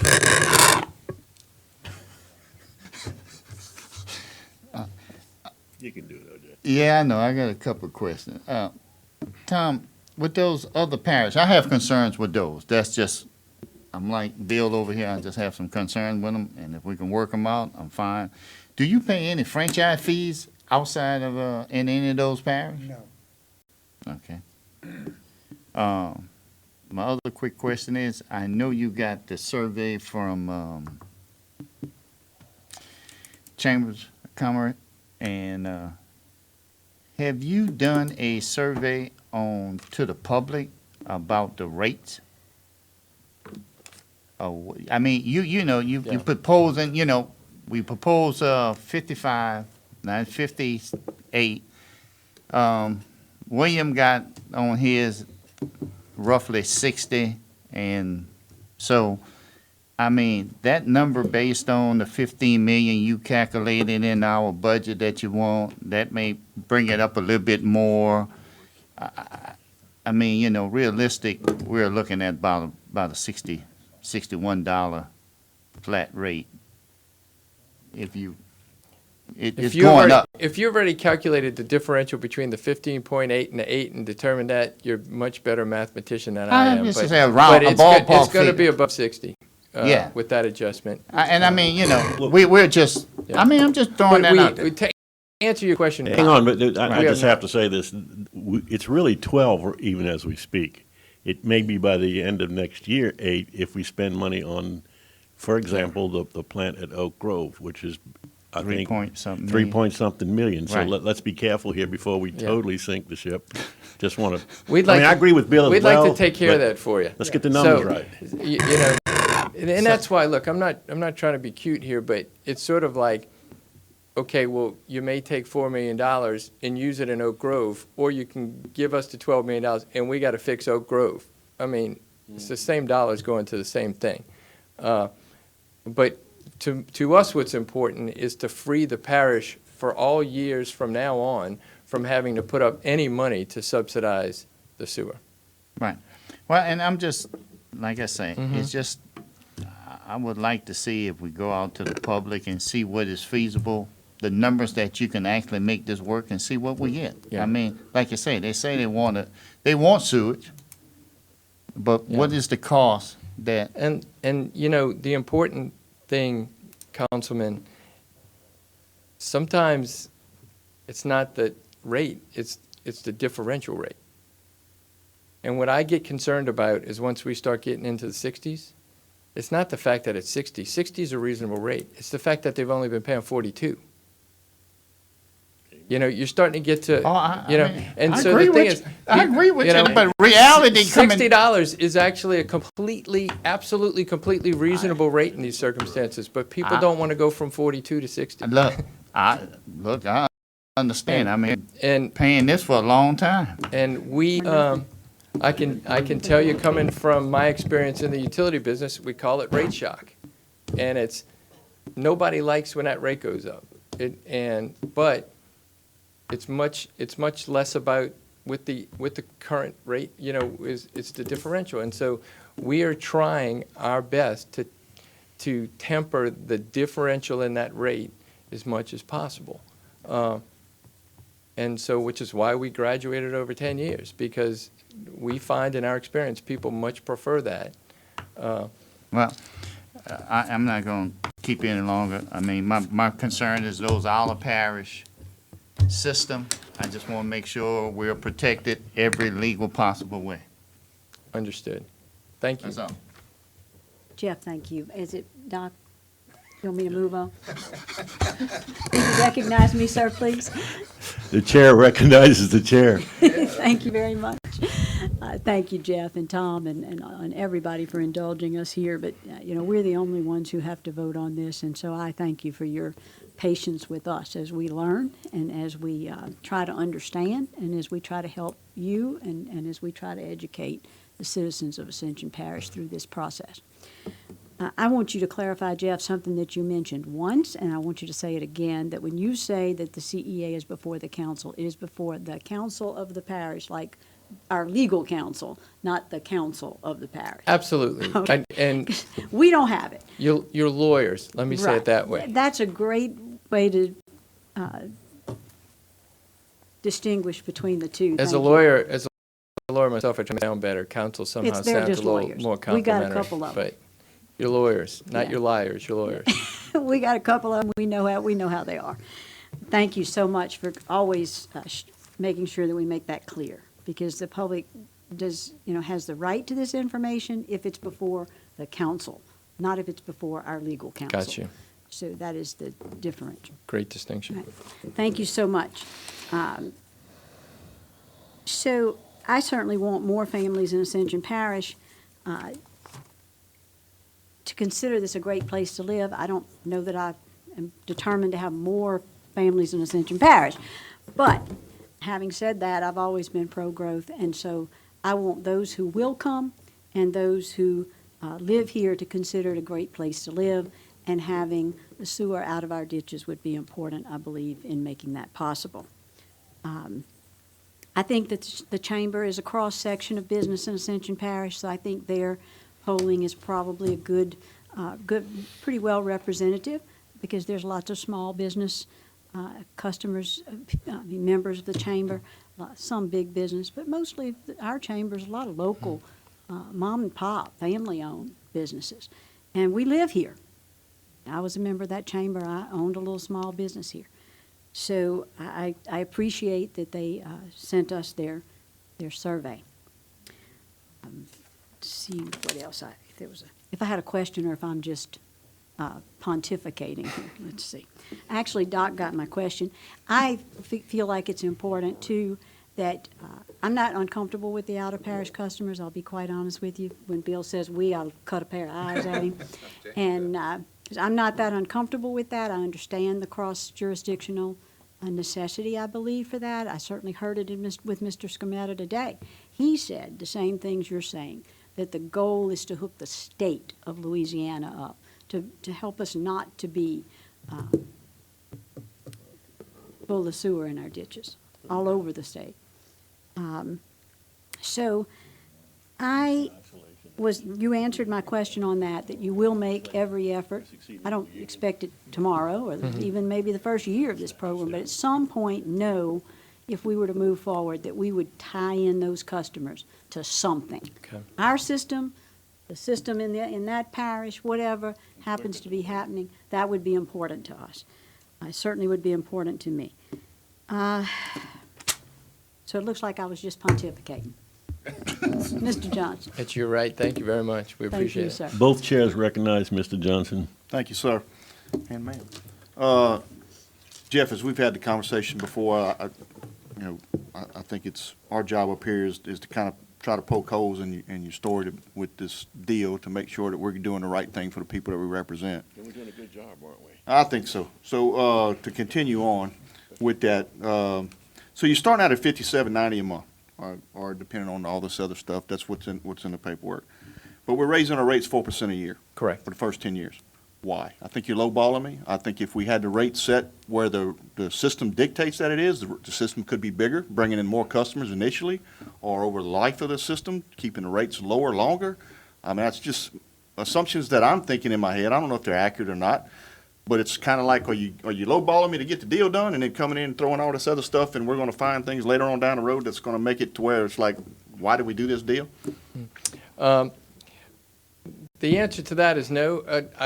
I mean, I can absolutely tell you that the rate builds to the 215.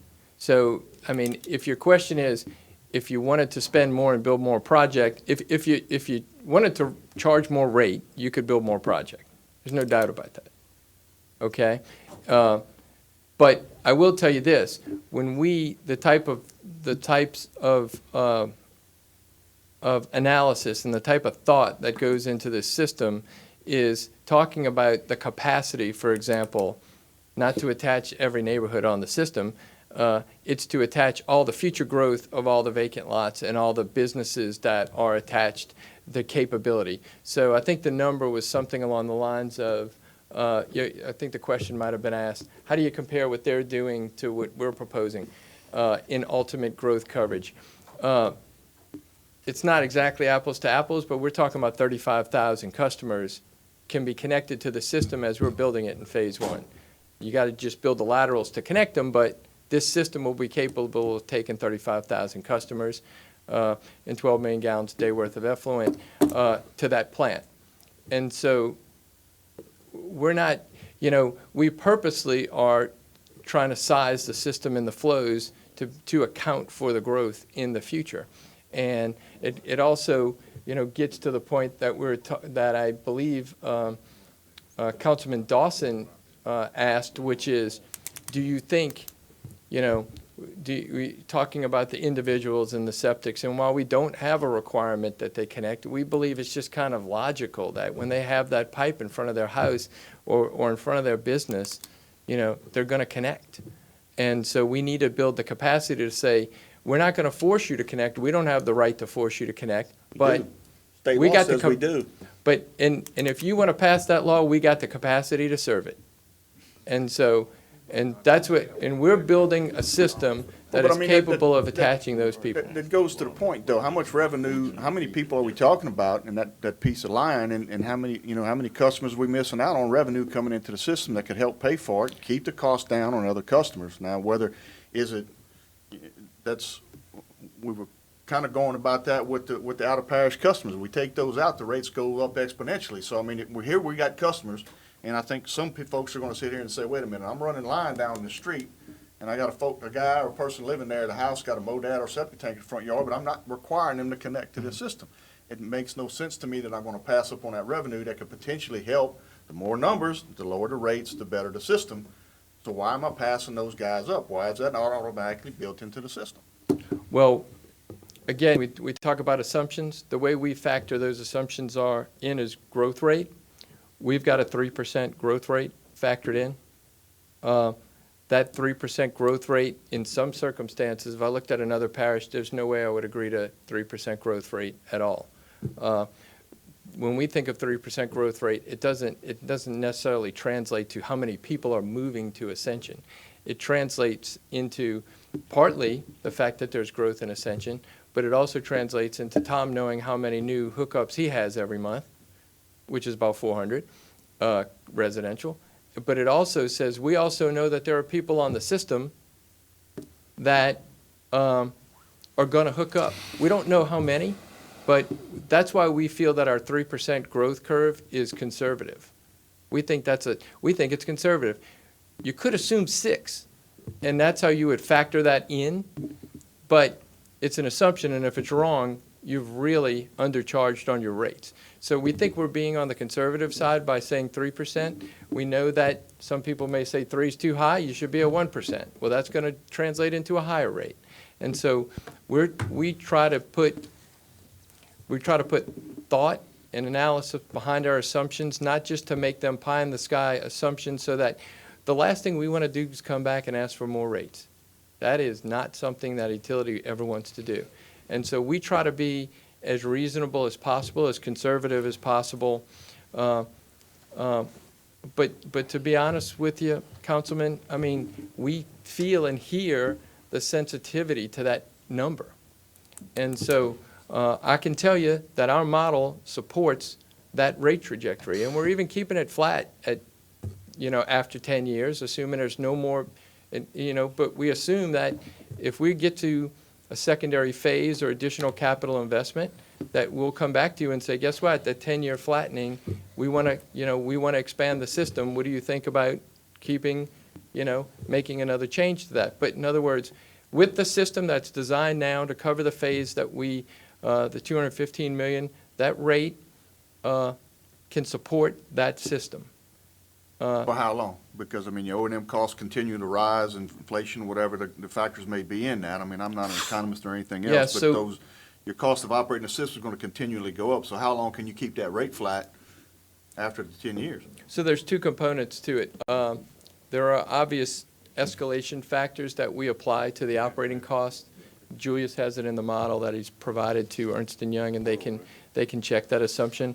But we also know, and this is the best way I like to describe it, I think it's Rodney who says it the best. You're not even is close to me. people say, over time, as we incorporate and consolidate this system, you're going to have different operating costs, and they should go down, or they should flatten out. So Rodney will say, I got 250 systems. You've got, what, 24? 24 systems? It's 24 permits, 24 compliance obligations, 24 sites that somebody's got to drive out to and check, 24 places we got to deposit chemicals. When we get this done, one. So operating costs, they're going to be different, and you're trying to predict what are going to be the operating cost of the integrated system versus 200 package plants. But we believe strongly that the operating cost of the central plant, even though that will have an operating cost component to it, you're going to reduce dramatically the operating costs of running 82 package plants. And so, are we assuming? Yeah, we're assuming, but we believe that we put some thought behind it, and we're glad that Ernst & Young is going to test our assumptions. And so, but that's why we have, people like Glenn and Tom and Jared look over all this stuff, and even other consultants, and say, look, are we realistic here? Because we don't want to blow this and come back and say, look, we blew it, we need more money. So I think a lot of the concerns that folks have raised here about the out-of-parish customers are more on the legal side, and when those guys come up, they'll get a lot of the same questions. But I think part of what, in your agreement, if you're going to sit here and tell, and I may be off on this, my initial concept of it is that if I can't charge them a different rate, how do I sustain those systems in the long term for individual package plants? So when their upgrades are needed, or certain things like that, or major repairs are done, and again, it's more kind of a legal side, but I think there's going to need to be some willingness on y'all's part to say that they're not getting the exorbitant amount, but what can be the difference there to make sure that we're not taking money out of Ascension Parish, go into a system that we may own it, but it's in a different area, and our people that we represent aren't paying money to go fix something in another parish. And I think from a legal standpoint of view, as far as what Councilman Dawson described as far as appeals and those type of things, that's going to be legal to answer, not you guys, but I mean, as far as that, is that in consideration for you guys? Let me say this, in the rate that we currently have, we are able to operate all of the systems, do all of the maintenance. We have a CapEx fund to take care of replacements to the future of standard maintenance items that outlive their life, so that is already in the rate we currently have. Right. And we're successful with that. I'm thinking more, Tom, along the lines of where if they've got to meet new fluent standards and different things like that, or some major expansions to them, or whatever the case may be, that, you know, some major capital outlay expenditures, not the stuff like what you're talking about. But we're already, in most of those instances, we're already pretty much at the level that is pretty extreme. Now, could they go more? I guess it's possible. But I would suspect that they're going to be where they are for quite a while. And I guess the other part too that I think would potentially, depending on, and I don't know whether the systems are exactly at or what's in the area, in East Baton Rouge, it probably would be pretty simple, negotiate some kind of CEA with EBR to connect those systems to the EBR systems and run you know, into their treatment system so we can do away with the package plant type situation. Maybe that's something that can happen with all of them. Again, between legal and knowing and getting updates on the systems, that could be a potential for getting them out of the ditches like what you were talking about earlier, correct? Well, one thing to remember is the goal that has been set forward is to consolidate as much as possible from now on. So even though we're talking about the Ascension systems, and this is the main thrust of our project and the main thrust of our discussion today, we will be constantly looking to other areas to consolidate and move into other areas to do similar projects.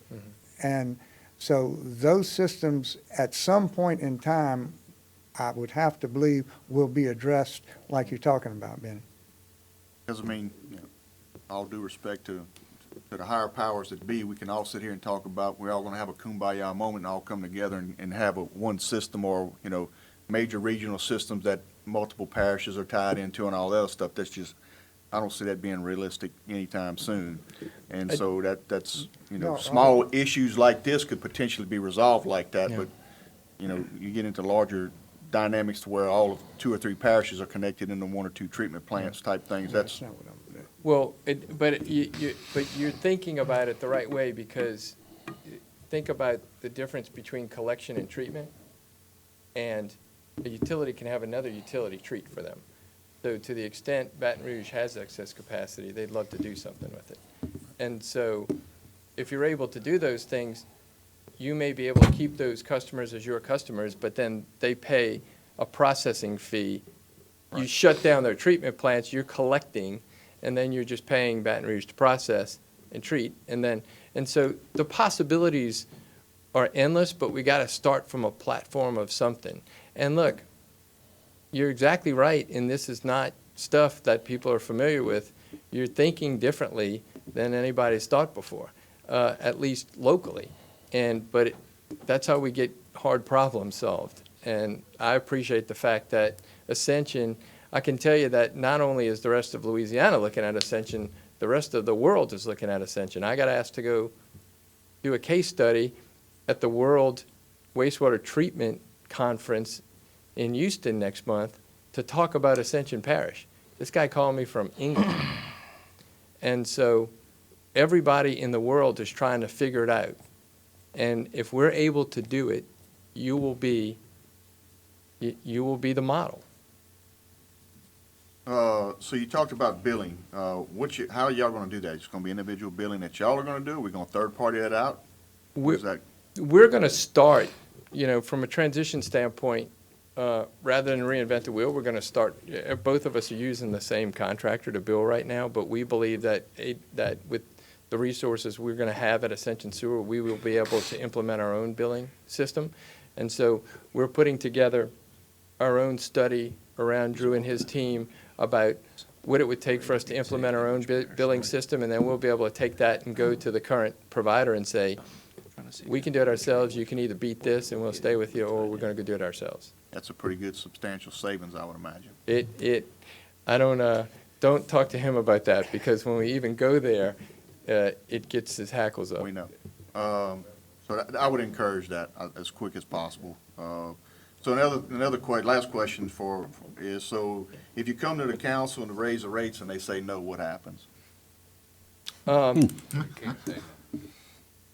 You can say no, you have to have a basis for saying no. And so, for example, there's kind of a basic premise that says you at least have to have a rate to cover the operating in cost of the system. So in other words, if we came to you to raise a rate, it will be because we want to make a capital investment, right? Because the operating costs are all covered. And so it would be like we want to make an expansion or something like that. And then going back to Terry's, what I keep talking about, the three-pronged thing, is we'd say, we want to make an investment, we think we can go to another phase, we think we can tie in these neighborhoods, it'll cost this much. If you say no, we just don't do it, or we do less. Well, but if your assumption is a certain percentage of return on your money, and obviously it is, what happens if you're not making that percentage? That's our risk in a flat fee type structure. So what we're proposing here, this is a different rate-making structure, which is a flat fee, which means we need to negotiate for the flat rate, and we need to perform to it. That's totally different than a rate-based recovery formula in which the utility, and I came from those utilities, is incentivized to spend as much money as possible because you get that rate of return on every dollar that you spend in capital, and then operating costs are uncapped, they're just simply passed through. And so you won't have in an ROE type rate structure, you won't have a flat rate. The rate will be, so think about your energy bill or your electric bill. You see a cost of service, and then you see that fuel charge every month. That fuel charge is everything else it costs us to serve you. And it changes every month because that's a pass-through. And so, but that is a complex regulatory structure in which those utilities and that rate-making authority at the PSC engage many experts over many hours, over many years to come to those formulas. They're extremely complicated, including what's included in that return. I will tell you, all you have to do is compare municipal and parish-based utilities to most big regulated utilities, and you'll see how those regulated utilities take advantage of that rate-based formula on that return. So basically, what you're telling me is that the only way you would come to us for a rate increase would be that we're not meeting OpEx, or that we want to expand the system, or you coming to us for the proposal to expand the system and how to cover that cost to bring in more customers. The only other scenario, the other scenario that I could think of is if there were some major change in regulatory law where DEQ said, you now need to comply to a like what we have is the performance standards, and we say we treat to the standards that you're currently obligated to. If those performance standards change, we'd have to upgrade the plans. Right. Okay, thank you. You done? Yes, Yeah. sir. Okay, at this point, the chair is going to exercise some chair discretion. There's a gentleman sitting in the audience. I label him a gentleman. He knows who he is. And even though he hasn't filled out a red or green card, eventually this gentleman is going to get to vote on this. So, and plus, he's promised me by smartphone technology that he will only use 1 minute, and the chair will not hold him to that. Wait a minute. Because I know this gentleman is probably the only person on this council that can speak as long or longer than myself. So without further Only if you ado, bring her dinner. Randy, my friend and colleague, would you please come up here to the microphone? And I won't hold you to a minute, 3 minutes, but is it okay if we time you? General term, but I won't waste time on terminology. Is it okay if we time you at 3 minutes? You can run the clock. That don't necessarily mean I'm gonna You heard that, stop. Tiffany? First of all, I want to thank Chairman Sadler for allowing me to come up here, and I want to thank all you guys. I mean, you're well represented. We got the chair of the Utilities Committee, we got the chair of the council, the vice chair of the council, the chair of finance, the chair of transportation, chair of West Utilities there, and many. You guys represent a good diverse side of the council. I'm just letting everybody, I just want to, one of my old sayings is, don't lose focus of the mission. The mission is to get the water as much as we can out of the local streams and into the Mississippi River. There's multiple plans that can do that. We haven't been successful. We have an opportunity, if we can work out the details to move forward 2 generations. We're looking at 25 years of proposals coming in front of this council. So, such a good questions by everybody. Thank y'all very much. Bill, you had a couple of good ones, you know, the assumptions on the money that we have in the account. The basis of the 4.1, it may not be 4.1, it's a diluted account, but it's been well over 2 million. We've constantly moved money. Speaking from a representative of a rural area that will not be in any phase 1 for sure, that we can have some dedicated funds, and move forward and try to get this started. I'm gonna ask y'all to continue deliberating and continue to try to work toward some kind of compromise. I'm definitely in favor of trying to do this. I do wanna try to get the water out of the Amite River, out of Bayou Manchac. There's been a lot of talk, rumbling back and forth on a couple questions about regional. Whether we're here or not, in the future, it's gonna go regional, okay? Because there's only so many places to get to the places we wanna go. Iberville, East Iberville right there, definitely got some opportunities to do something there. And, it was, there's some different things that can be worked out there. I don't know about Livingston. I don't know where they're gonna go. They can go to the Comite diversion, But, what we wanna do is, I'm telling you, I appreciate y'all digging in deep. 4 years ago, almost to this month, maybe a month off, I sat in that same chair that Mr. Satterley's in as chair and had the same discussion. It didn't pass, and I believe everything happens for a reason, is that we didn't have the details we had now. And I never let a whistle stop me or a red light, so I'm just gonna ask y'all to continue to try to work the details. We've got every regulatory agency from the federal government to the state pushing on us. We've got an opportunity to get in line and get straight. And when we do this, we're gonna have some other opportunities that are available to us based on the structure that we're setting up. Some federal opportunities and things like that, that we still leave ourselves open, that sometimes a private entity does not have. But based on the way this is structured, there's gonna be some things that we can take advantage of in the future. So keep that in mind. Keep that in mind past, all of you guys are looking at another term, so keep that in mind past the next term. And let's try to continue to work and get this. Mr. Satterley, I thank you very much for the opportunity, sir. You'll have a good night. It's been a good 2.5 hours. I'll speak in behalf of this committee and say thank you, Mr. Kluot, for your comments. And in borrowing, Randy, if you will allow me from your own vernacular real quick, Mr. Boudier, if you just step back for a summarial question here from the chair, and then we'll have what's next, Ernst & Young? I mean, my colleagues have already said, so what's a few more minutes, that we've set the record now for being here late. I think the hour is in excess of 10 o'clock, but. World record. Okay, world record. What a dubious distinction for the chair. Mr.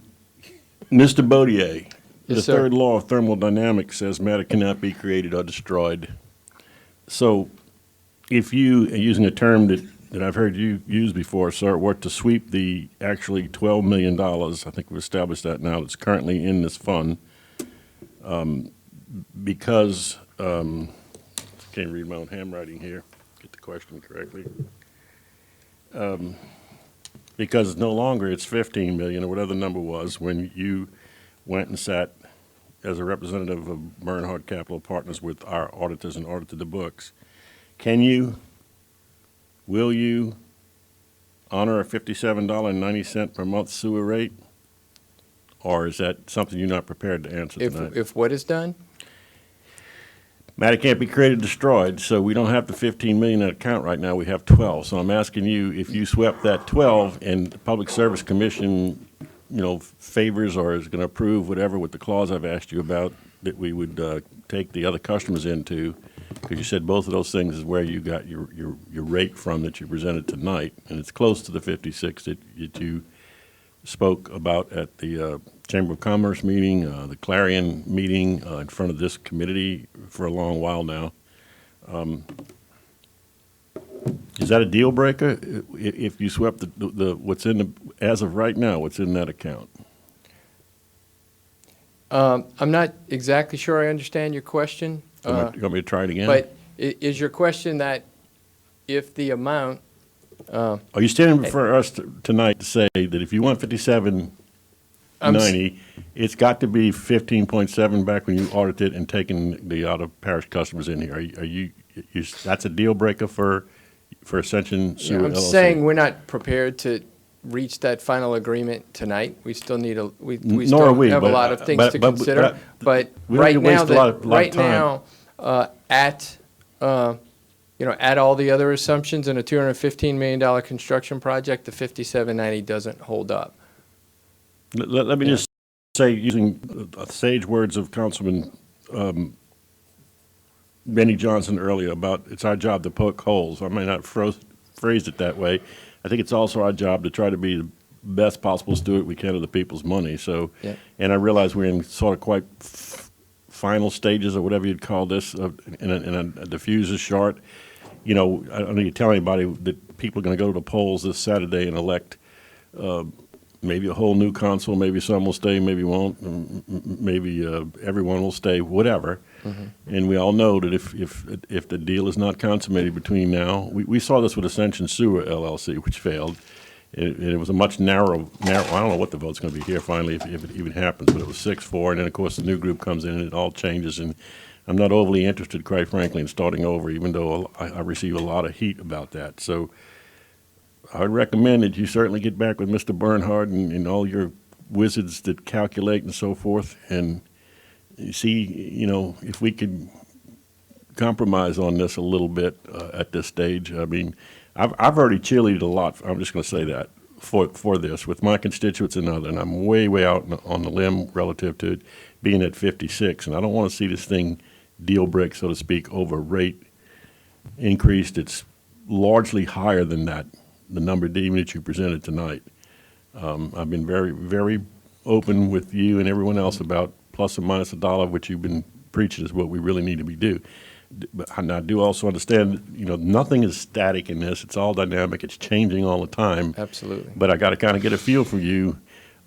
I'm learning real quick. I don't have to just herd the cats in this committee, but I have to herd the cats that belong to the consortium of Ascension Sewer LLC as well. So it's a sincere question. I mean, you can say I don't want to answer that, Dr. Sally. I can't give you the answer tonight. I can tell you that we want to accomplish this project. And I hope you've seen so far that we will do anything in our possible to make a deal that's acceptable to all parties. And so, I can give you that assurance. If Are you if willing- there's a way to make it work, we will figure something out. Are you willing to share what your return on investment is expected to be in this deal as it sits on the table right now? As it sits on the table right now, we've provided the model to Ernst & Young. We're going to hear that in a minute then. And, yeah, Okay. okay. I'll hold water.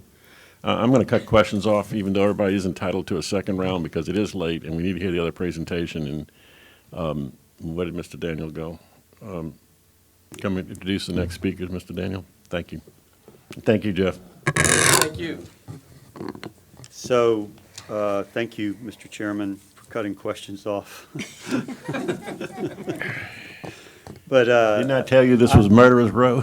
I'm actually in favor of all the questions possible. I did want to take 30 seconds to editorialize,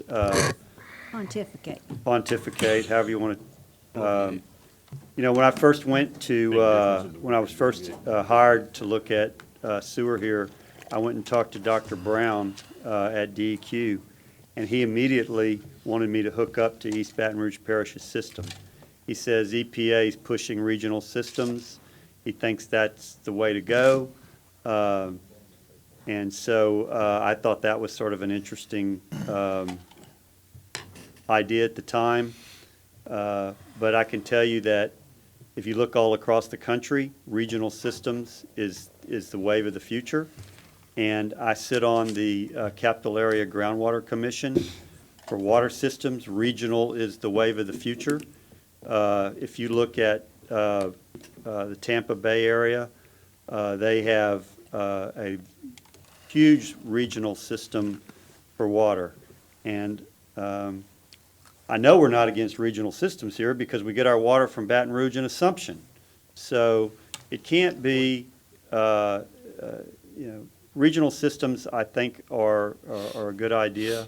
And I just wanted to make the point that nobody jumps up and down and says, cut off the water from Baton Rouge and cut off the water from Assumption Parish right now, because we don't want regional systems. Anyway, I'm going to introduce the next speaker is Brazil, Saxe and Wilson with their consultants, Ernst Young. And we have a report, and I apologize, we didn't finish the report until after the finance meeting started, so, but I'm going to hand it out to you, and I'm going to ask them to come up to the microphone.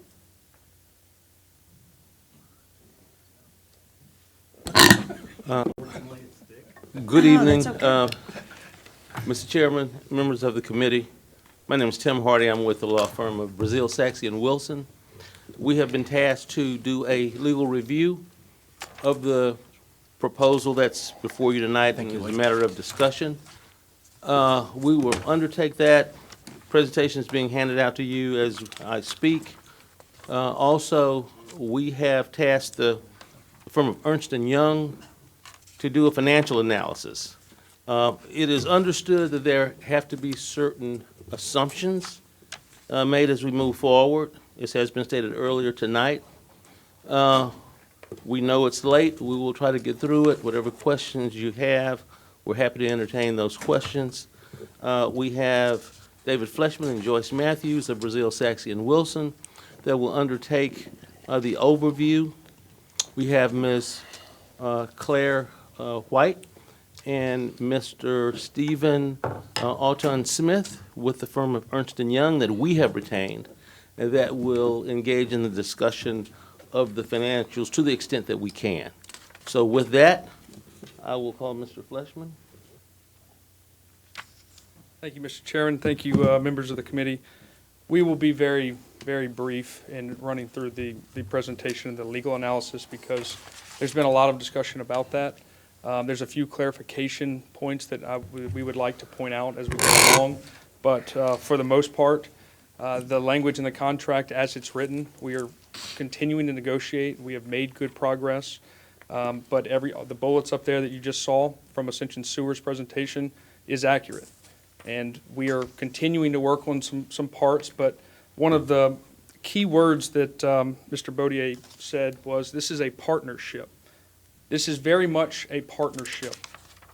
And we are trying to work out the relationships of how are we going to deal with these problems that we're, A, thinking about right now, but B, the ones that we haven't thought about. So we are continuing to make good progress there.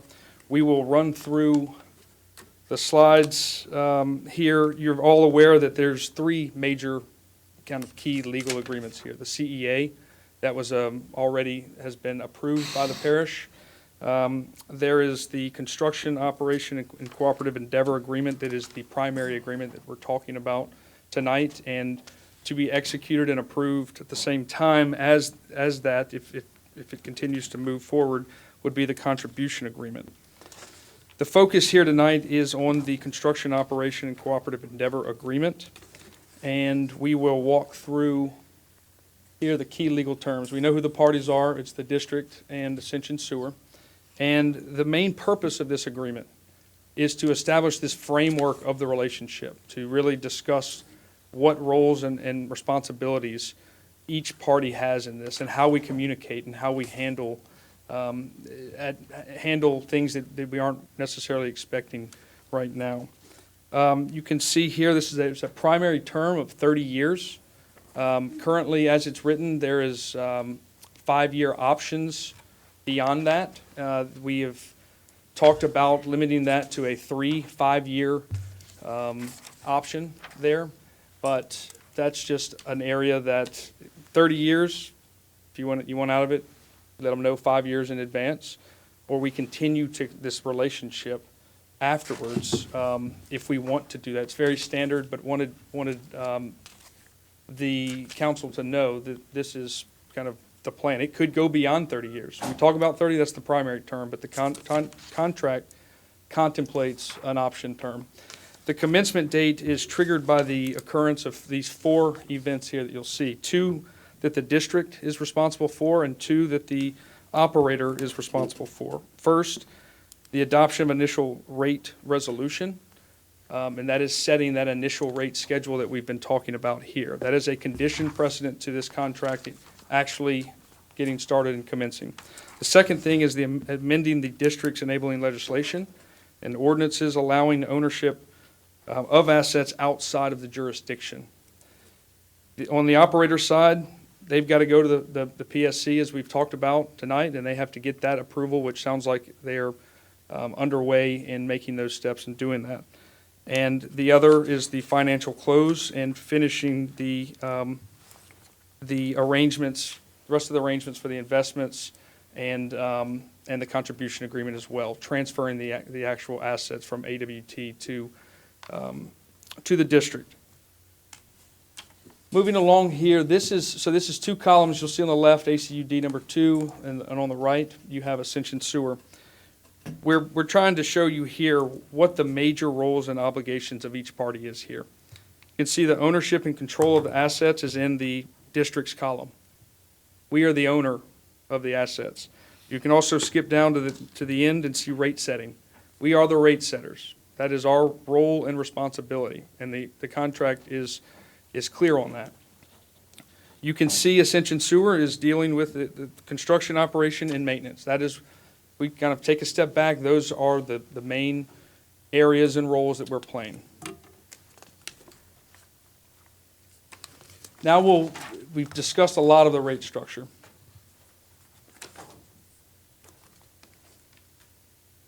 The initial rate is what is contemplated for phase 1. We've talked about that. The starting point, as it exists in the proposed arrangement by Ascension Sewer, is $57.90, and that will go up at 4%. Everything that Mr. Bodier just told you about that is right there. That's from the contract there. You'll see the initial rate adjustments, and this is a big, I know there's been a lot of discussion about rate adjustments. One point of clarification is that in the contract, there are 5 different stated reasons that would allow the operator to come back before the council and justify and present a plan as to why there was a change that needs a rate increase. Ultimately, as Mr. Bodier said, it is up to the council. We are the rate setters.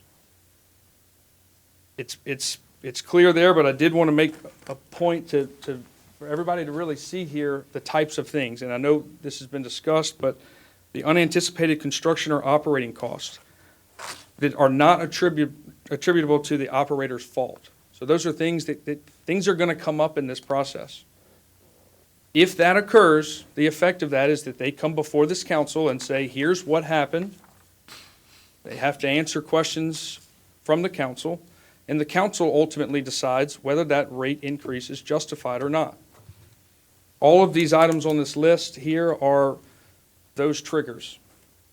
We've talked about the less than 3% projected volume growth, meaning in terms of customers coming onto the system. Again, I know that there's a lot of difference. Some people think it may be higher or lower.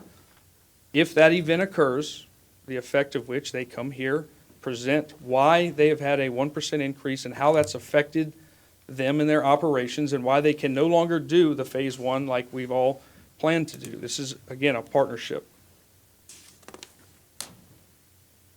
The future rate here is, you can see, will go back to the legal obligation that you currently have under Title 33, 38, 85 to set an appropriate rate that allows you to operate and maintain the system appropriately. So you can look on the models. We have a steady rate for 10 years. After that, it's going to be right back here to decide what you do after that. And that depends on what it looks like in 10 years. But again, relationship, and you are the rate setter, which is very important. Phase 2 consideration. At year 5, we are requiring them to come back before the council and present a plan of what would a Phase 2 look like? And if so, how much would that cost? What would the rate need to increase? So this is a continued conversation here. DBE participation, we have currently proposed a 20% goal of the goods, services, and construction services to disadvantaged business enterprises. That is going to be in connection with the Ascension Parish Government Disadvantaged Business Program that has not yet been established. So we are working with them, and they have expressed a commitment to trying to reach that goal, and we're still negotiating and making sure that we have the terms properly there.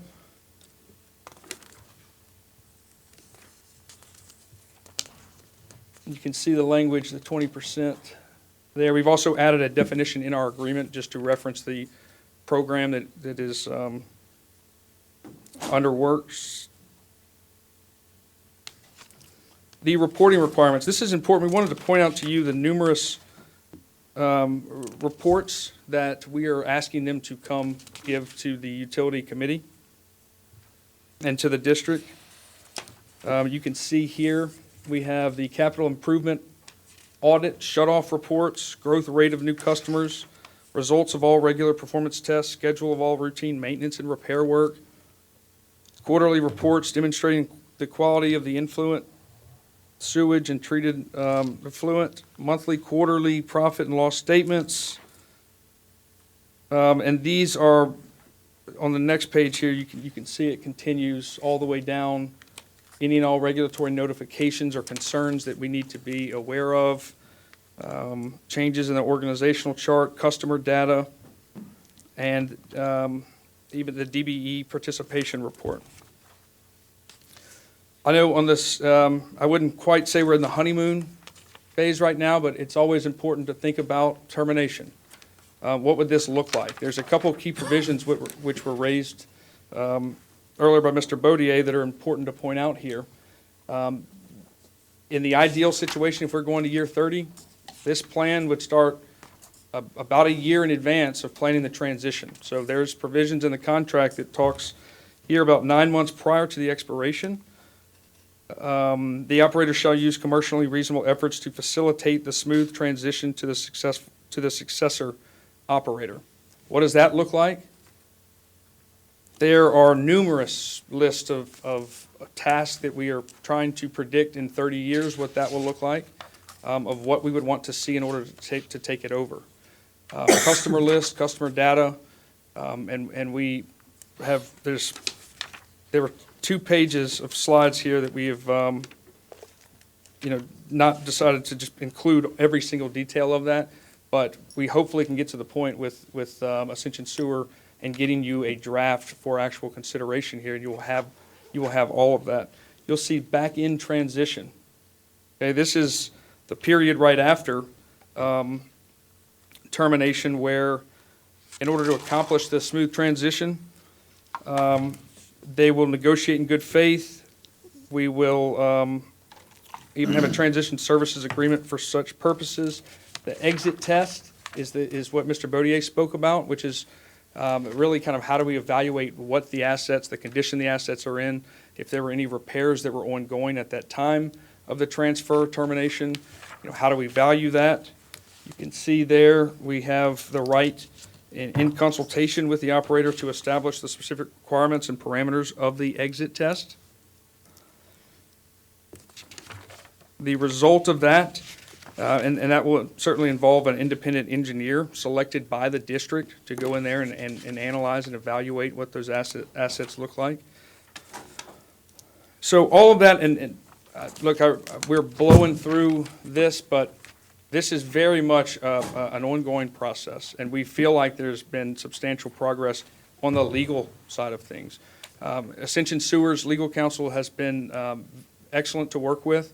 In fact, he's still here at 10:30 to hear your concerns so that we can move forward with all of the council's concerns and to continue to make progress. So with that being said, I'd like to turn it over to Stephen Smith with Ernst Young to kind of move into the financial and commercial analysis.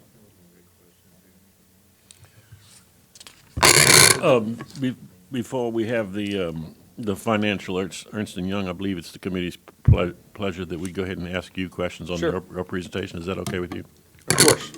All right, so we begin to my right, so we'll go to my left this time.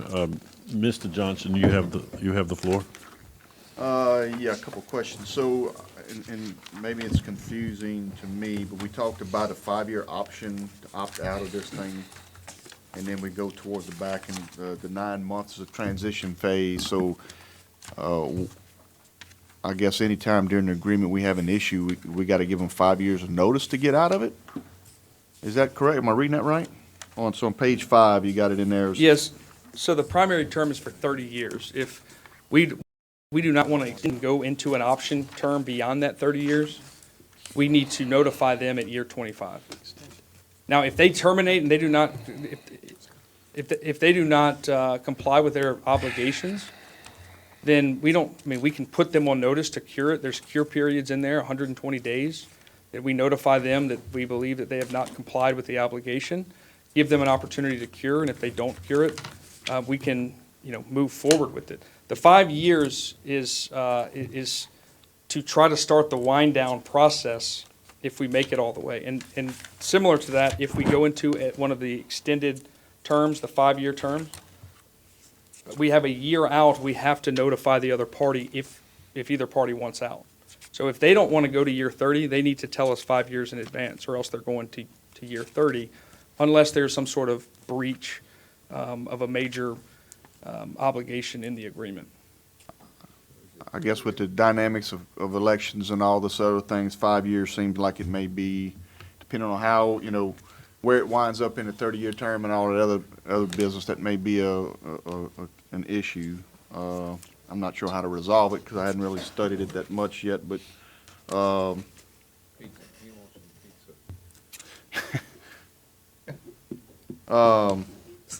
so one of the other things that we talked about before, talked about that they could come back for, on their page 10, 3% projected growth volume, that they could come back for a rate increase. I thought that was their risk that they were assuming if the rate of growth is not 3%, that's a risk that they're assuming and it wouldn't be able to come back for a rate increase to cover that. The risk is that this council say no rate increase granted. We do not believe it's justified in this case. These triggers are the parties trying to predict or look at some areas that would then allow them to come back for the council to request it. It does not mean that the council has to grant that. So the risk is if it does not grow by 3% and they use this option to come before the council and the council says, no, you actually had an 8% increase the year before, so why would you need why, because you had 2% this year, were you expecting a rate increase from the initial 10-year rate term that we had? So this is not an automatic trigger. This is their ability to come back before the council here. Well, but I don't know, I like that in there, and if I'm understanding it right, it's not based off of income, it's based off the fact that they're predicting a minimum of 3% growth in the amount of customers, right? That's And right. so that's the assumption that they're making. So if they don't get that, why even give them the opportunity to recover that? That's the risk that they're taking. Well, and look, we've talked about this provision a lot. A 3-year rolling average. We're currently working with them to find wherever that number is. But I think they're always going to want the ability to come in here. And quite frankly, I think if it falls outside of one of these things, it doesn't fit neatly in one of these categories, but it's a major problem that threatens their ability to operate, I think they're going to come back before the council, and the council is going to say whether it's justified or not. So I believe where this process started, it was an automatic trigger that would kind of justify automatically because the event occurred, that it no longer is that automatic trigger. It is only giving them the ability to come before you and put forth a plan and to explain to you face to face, why is that the parish's concern? What does that have to do with us if your construction cost increased because of something that you didn't anticipate. And the ultimate result is that if the council does not approve the requested rate increase at that time, then that is their risk that they're bearing. Well, I could see that with the construction costs and other things, but not the fact that they didn't meet a growth target that they had within their plan. And I understand your concerns, and we'll push to resolve that in a way that makes maybe a little bit more sense structurally of how to analyze that. And I guess one other question, so talking about future rates, and I know in their agreement, they've got it right now to where they want the same rates for people inside as well as outside of the parish, but a question to the legal is, does the law allow for us to set a separate rate for the customers outside of the parish? I believe that, we'll certainly, we can look at that, but the contract is not as proposed to us. Right, I understand that, but I mean, if we go into some of these other things we talked about earlier, as far as being able to keep up the systems like they ought to be and not taking any money out of the parish type of things to where, our people that we represent aren't supporting those systems beyond what the needs are or the capabilities, however you want to describe within the system. Can we raise the rates have something in there in the agreement to change the language that in that particular case, if those things are identified, that we can have a different rate for those folks outside of the parish? Yeah, and I'll give the disclaimer, I'm not sure of any direct prohibition against it. I would caution about treating any customers outside of parish lines differently from a constitutional standpoint. But I'm not aware of any provision like the one that in our contract that prohibits us from charging any different rates, and we can follow up on that and make sure. But I certainly would be very cautious in the same manner of charging one neighborhood in the parish a different rate because of their challenges that they have, different from other. I mean, obviously, it in would have to be parish. justified. It's not something we would just arbitrarily go out there and do. Sure, But understood. as far as having that ability, if the need is there. We will follow up on that and run that. But Okay, thank you. I'm done, Mr. Chairman. Apologize for the sidebar. Ms. Cazzo. Oh, and I apologize for jumping up and down, but I had my flu shot this morning, and I'm starting to feel a little bad, so I'm trying to, somebody graciously offered me a couple of Tylenol. Thank you so much, Rachel.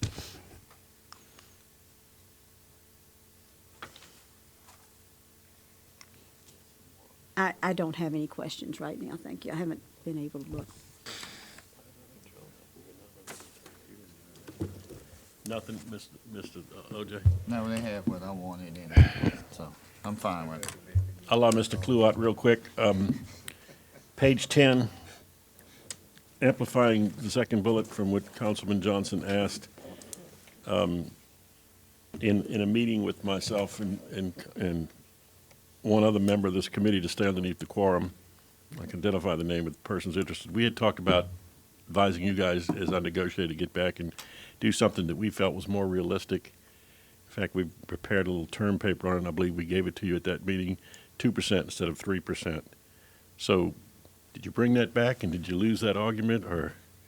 it's very much, it's ongoing. We have certainly expressed the concern, but I think there's been requests for a 1.75, there's requests for 1.5. Well, we changed the trigger point, and I really believe 3% is unrealistic from the data we have.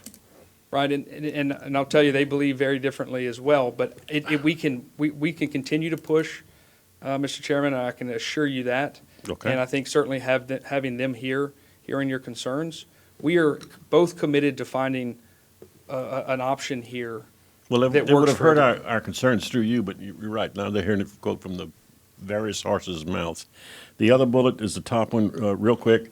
Unanticipated construction operating costs. The sentence in parentheses is at least a little bit worrisome to me. Not attributable to operator fault. Would operator fault, just as one example, be that they underestimated their construction cost? I certainly think that would be, yes, I forgot So to carry the we zero trusted or that carry they're the giving us one. correct numbers, and then they go to build it, instead of it being whatever they had in the presentation, I think it was 215 million, and that number, quite frankly, has changed from, 200 to 225, it's in the middle now, 215, but let's say they go to build it all out and it's 250, it is a trigger point, but it's unexpected, and you're saying it's not due to their fault, that their math was wrong, or? I would hate to stand in Mr. Bodier's shoes before this council and tell him that because I forgot to carry the one, No, I I don't mean needed the a math rate- there. I rate mean just increase. they underestimated it. I think it's going to be up to the council to decide, was So that even though it's because a of trigger numbers that point, we could say, we're provided? sorry that you didn't do your correct due diligence, and it was, it might be too strong, but, you Well, that- know, that very much- You were saying 215, now you're coming to us and saying it costs 250, so we need some more, Rate increase. These, rate increase. Thank Right. you, OJ. look, I understand the concern. These triggers are to force the conversation, to allow the conversation to happen. I got that. Instead of when something happens on their side and they do. I won't be around for those conversations, but I'm trying to protect the But people that, who are gonna the follow me. triggers are to spark that conversation and to get onto the agenda, to have the conversation, as opposed to not ever really having the opportunity to have it. So that's all that's triggered, and it's ultimately up to the council. And when we think through a lot of the scenarios of if you do have an 8% increase in year one, followed by a 2% increase, technically you're triggered. You triggered the opportunity to come back before the council and request a pay increase. There's going to be a couple questions from that side of the table that says, well, what was your increase last year? 8%. Then why are you asking us for another rate increase? It's the conversation that these triggers occur, and certainly we'll push back and make it more reasonable. Okay, but- thank you. Let's move to 14. We've got more questions, and it is really getting late. Yes, sir. The DBE 20%, I'm sure that percentage is not arbitrary, right? Is that typical for these types of agreements, or what research has Brazil, Soxy, and Wilson done on that? Or did you just come up and agree to 20%, or are advising us to agree to 20% to get Councilman Joseph's vote? No, the 20% came from Cedric Grant, the DBE consultant. Well, I mean, you spoke out upon it. Is that unfair to you? No, it's not And let me just say it's this. not unfair, Doc. No, I appreciate that he wants to do that, and I want to do it too. I mean, I don't want to brag, but I'm a university certified master trainer of multicultural diversity trainers, and so I believe in multicultural diversity in general. And so, but I'm just questioning the 20%. You know, could it be 15, 10? Should it be 30? I don't know. Where'd you get 20? From the DBE consultant, Cedric Grant, who's been retained by the parish. So the people who want that, they feel like that's fair. Well, yes, I think that's the number we can certainly, and we've seen in our experience it broken down. I mean, I think 20 is a very reasonable number. We've seen goals set as high as 35 and 30% on major projects in New Orleans and in different areas. Be mindful, I'm just trying to get information, because I'm sure in the newspaper tomorrow I'll be accused of being a racist or something, but I got thick skin, it doesn't bother me, but I'm curious about the 20%, and I think you've. 20%, right. You've answered where you got it from. Okay, good deal. Mr. Dawson. David, let me clarify something on page 5. It's the term here, 30 years and 5-year options. So the original term of this agreement is 30 years. That's correct. And tell me again, how does one terminate during that 30-year period? Well, there's certain triggers, there's certain default triggers that would allow us to get out early.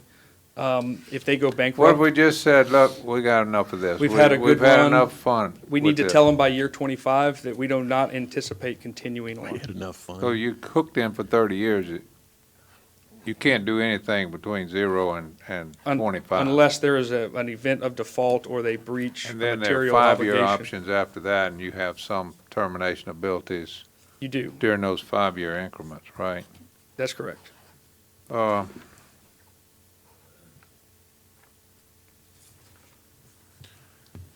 Page 10, we keep, of course, going back to this thing at rate adjustments, and so I'm going to read this last sentence. It says the district will reevaluate the sewage and wastewater rates and adjust rates accordingly.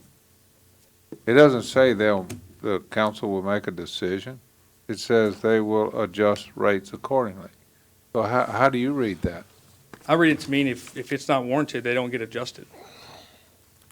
But this, again, this is partially a summary here of contractual language, and I can read you the actual language that it says, but we feel very comfortable that there's no obligation. That would essentially be an automatic, trigger. Well, you can raise it 1 cent, you gotta raise it something, either 1 cent or the amount that they're Well, I mean, asking if I for. read this, it says adjust rates accordingly. Maybe I could help. Should the word "may" adjust rates be in, the word not "may" what be in it substitute? says. I know, I said, you could take the word "will" early in the sentence and say, "we will adjust it." Unless you're reading it as "will adjust it" Be means we honest, could I actually go find it down. hard to believe that we'll have that option. Let's just take an example of this and. So here, the actual language, if you don't mind, Go ahead. this is more of our summary of the triggering Uh-huh. events.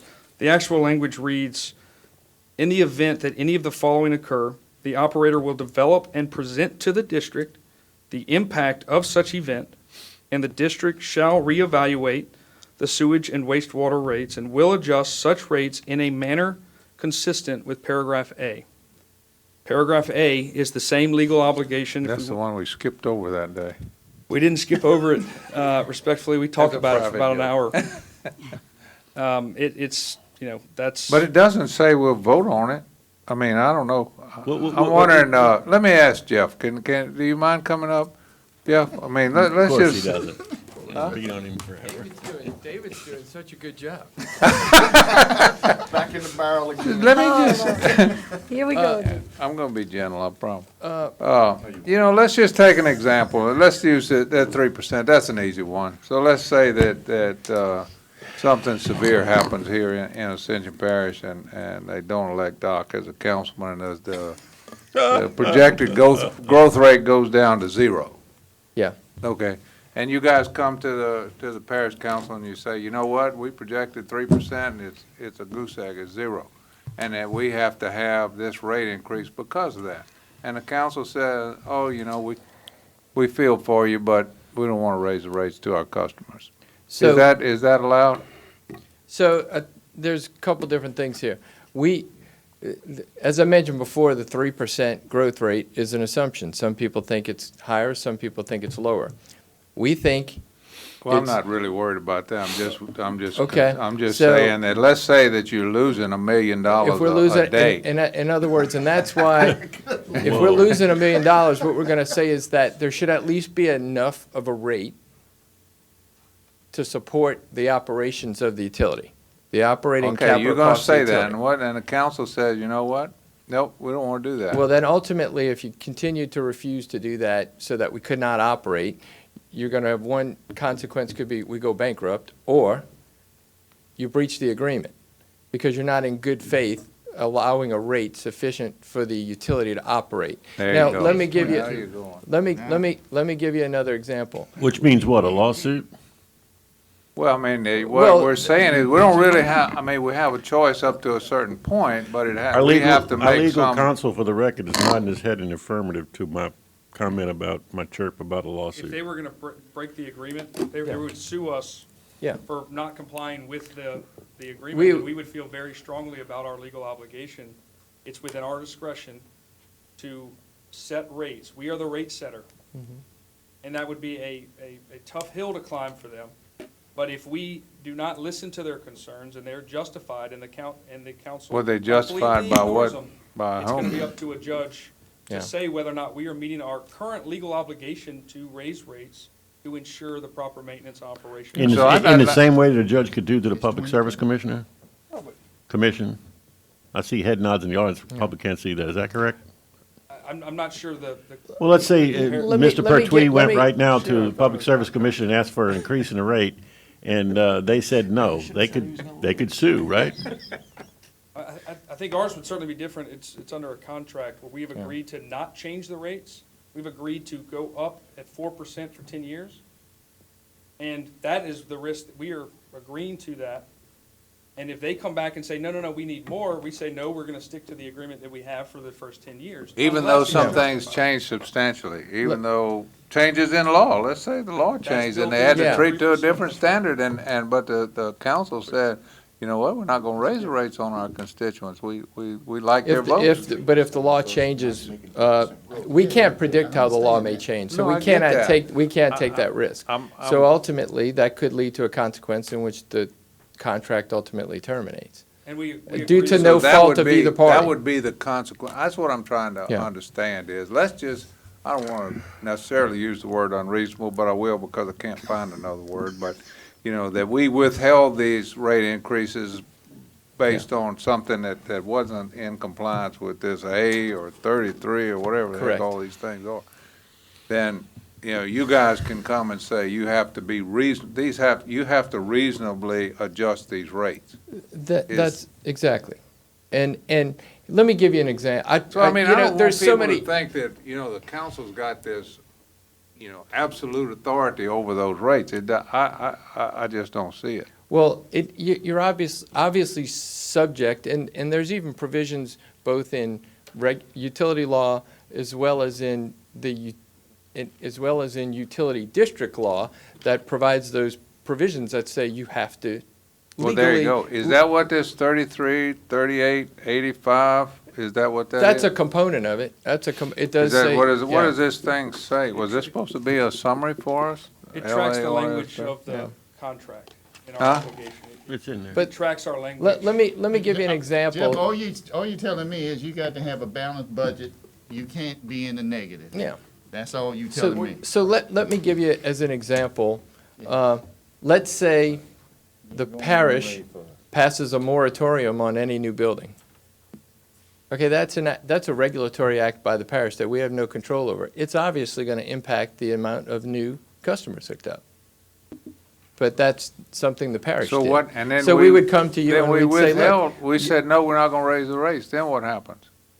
well, that would be your default because you created the event which So affected. you could take us to court then, you could force us to raise Yeah. the And both rates. sides would tell it to the judge. Yeah, that's right. Had not, I agree. I feel very strongly about our position being Yeah. a rate setter under the legal obligation we have. could you come to the microphone to be sure people are getting that at home? Yes, I feel very comfortable. Nobody's watching this. Feel No, very- but people can watch this on replay, and I'm sure it's, even though it's like watching paint dry, that everybody in this parish is gonna watch this, and those who don't are gonna tomorrow criticize us up here for what we did or didn't do. So, for the record, sir, And I believe the question was, would a lawsuit be filed? I believe it would. If it's viewed as we are unreasonably, we are hearing their plan and the impact that it's having on them and the cause of that. And if it's something that we've done and we say, no, yeah, we understand that, they've got really two options from our standpoint. They're gonna cut doing something that we maybe want them to do elsewhere to make it work, or they're gonna say, we can't continue to do this. I don't think it's gonna be the first rate rejection that's gonna result in a lawsuit. I think it's gonna be, we have gone to them every time and told them the impact this is having on us, and now we are having to minimize our efforts across that. We have no other choice. And I still feel good in that situation. Would it be fair to say that we have to act reasonably? Absolutely. When we consider these. The law, these the rate law increases, requires that, right? the contract requires that. I'm done. Thank you. Mr. Lawler. How about that? Can we act arbitrarily or capriciously? Wouldn't advise it. I do every day. Yes, I know. We have the ability, but we shouldn't. Well, I mean, I don't have many questions on this. I've looked through this a whole bunch of times. But one of my thoughts is not necessarily the 3% growth rate, because I know that's going back and forth, but that would anticipate a growth of about 6,700 customers over a 10-year period. I'd like to see maybe something in there that if that growth in customers, you know, whatever number we agree on, but let's say 3% right now, if we reach that 6,700 additional customers in year 8, we can reduce the growth rate to 1% at that point. Because we've reached the ultimate goal. Maybe we could work something like that in there. We've multiple times of finding a way that certainly if it increases, we can then either maintain the rate or decrease the rate at that point. I'm not sure that we have really kind of discussed exactly. I mean, it's going to have to be kind of a complicated structure and measurement, but I certainly think that they're willing to discuss that. But we have not come up with any sort of plan to present yet. But when this committee is ready, and when we have the draft agreement, hopefully maybe it has an option in there to consider like that. But we're working on coming up with a way to have a same sort of savings of it goes down in the event of certain events. I think we need to work on that, and I only say that because it disincentivizes a large input of customers, a sudden large input of customers. If we all of a sudden 1 year get 4,000 customers brought into the system, that's great for rates. That should always be the goal, is to increase customers, either by bringing in MODAD, bringing in some other area of the parish. But all of a sudden, that increases the actual number of that 3%, that hard number, what it has to be. It makes it that much harder to reach. Right. So that's my concern there. What it tells us is that we should always aim for 3.1%. Right. Yeah. And that's sure. And part of this, when we think about it in the whole years. No, it does, but even with a 3-year average, Yeah. it can really, if we have one big year within that 3-year average, it can alter that structure for later on. Understood. We'll certainly continue that negotiation and discussion, but part of this, we think in terms of 10 years. But Yeah. Yeah, and look, we really, we're very open to the concept of. Mr. Bodier, come to the microphone. I'm sorry. Thank you. We're very open, and we told David this, that, yeah, we're trying to get averages over a time period. It's not like, hey, guess what? You hit 2 this year, we need a rate increase. I mean, there's got to be some trend of determining over an average number of time period. Now, what you don't want to do is get so far under one way or another that it becomes dramatic, but, the rolling average concept or something, we're perfectly. Yeah, I think we're that's good. perfectly I just want to make And- sure that we're incentivizing Yeah. growth and adding new customers to it, And- because that's what we need. If we can add subdivisions that are already existing, Yeah. that's And pretty I simple. mean, like, the way I kind of think of it too is from, at least the way the contract, we think of it, is, it's like, if you hit 9 in 1 year, you're done for the next 2 years. I mean, you can have 0 for the next 2 years, you're still hit 3 over those 3 years. 3% average per year, and so, however we can formulate it, we're fine with that. Okay. So, That's Jeff, all I let wanted me- to- let me just clarify Just he one won't let thing. me finish. If you reduce the growth rate from 3 to 2, for example, then what effect is that gonna have on those initial rates? It'll be over 60. Okay. Okay, and the last question of the evening goes to Benny Johnson. Just a point to clarify, Jeff, 'cause our conversation we've had before, the 3% growth includes individual homeowners, so correct? Or does that change? Because normally when we had a conversation, it was just the subdivision, either our current customers or AWT customers. And so in phase 1, you don't have anybody that's connected into the system other than those that you're planning on or forcing them to tie into it. So any individual homeowner living along those service lines would be a part of that 3% growth, not just Absolutely. new subdivision. Absolutely. So See, that number you know, is exponential. This is kind of maybe an extreme example, but you could hit 3% and never have a person move to Ascension Parish. Exactly. As Tom That's says, the if point. I move out of my parents' house and go get, go build a house, I've just created another residence you haven't. I just didn't want us to think that we had to have new subdivisions in the parish to No, reach that it's 3%. It can be, Right. it's existing customers that are already here, just not hooked up to the system. Absolutely. Or expanding the That's system. a great point. Right. to Running a make. line, and we could bring in a whole That's bunch, right. you want to run 621, and you've brought in a whole bunch of new people. Yeah, And I want to incentivize that. That's what I'm right. looking at. Okay, moving right along. Ernst, We said early on, both Mr. Daniel and myself as chair, that we're not going to act tonight, so we're not.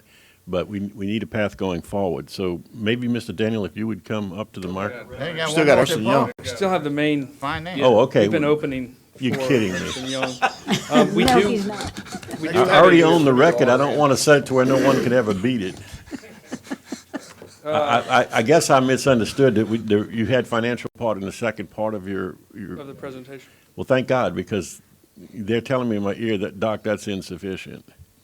So let's hear from Ernst & Young. The legal portion was, No, legal portion was fine. No, the second part of the report that the chair mistakenly thought, because when you stopped and introduced someone else, it was scope of financial, that's what we're looking for. yes. And so with no further ado, Ernst & Young, Further, yes, you, if that's okay with you, Mr.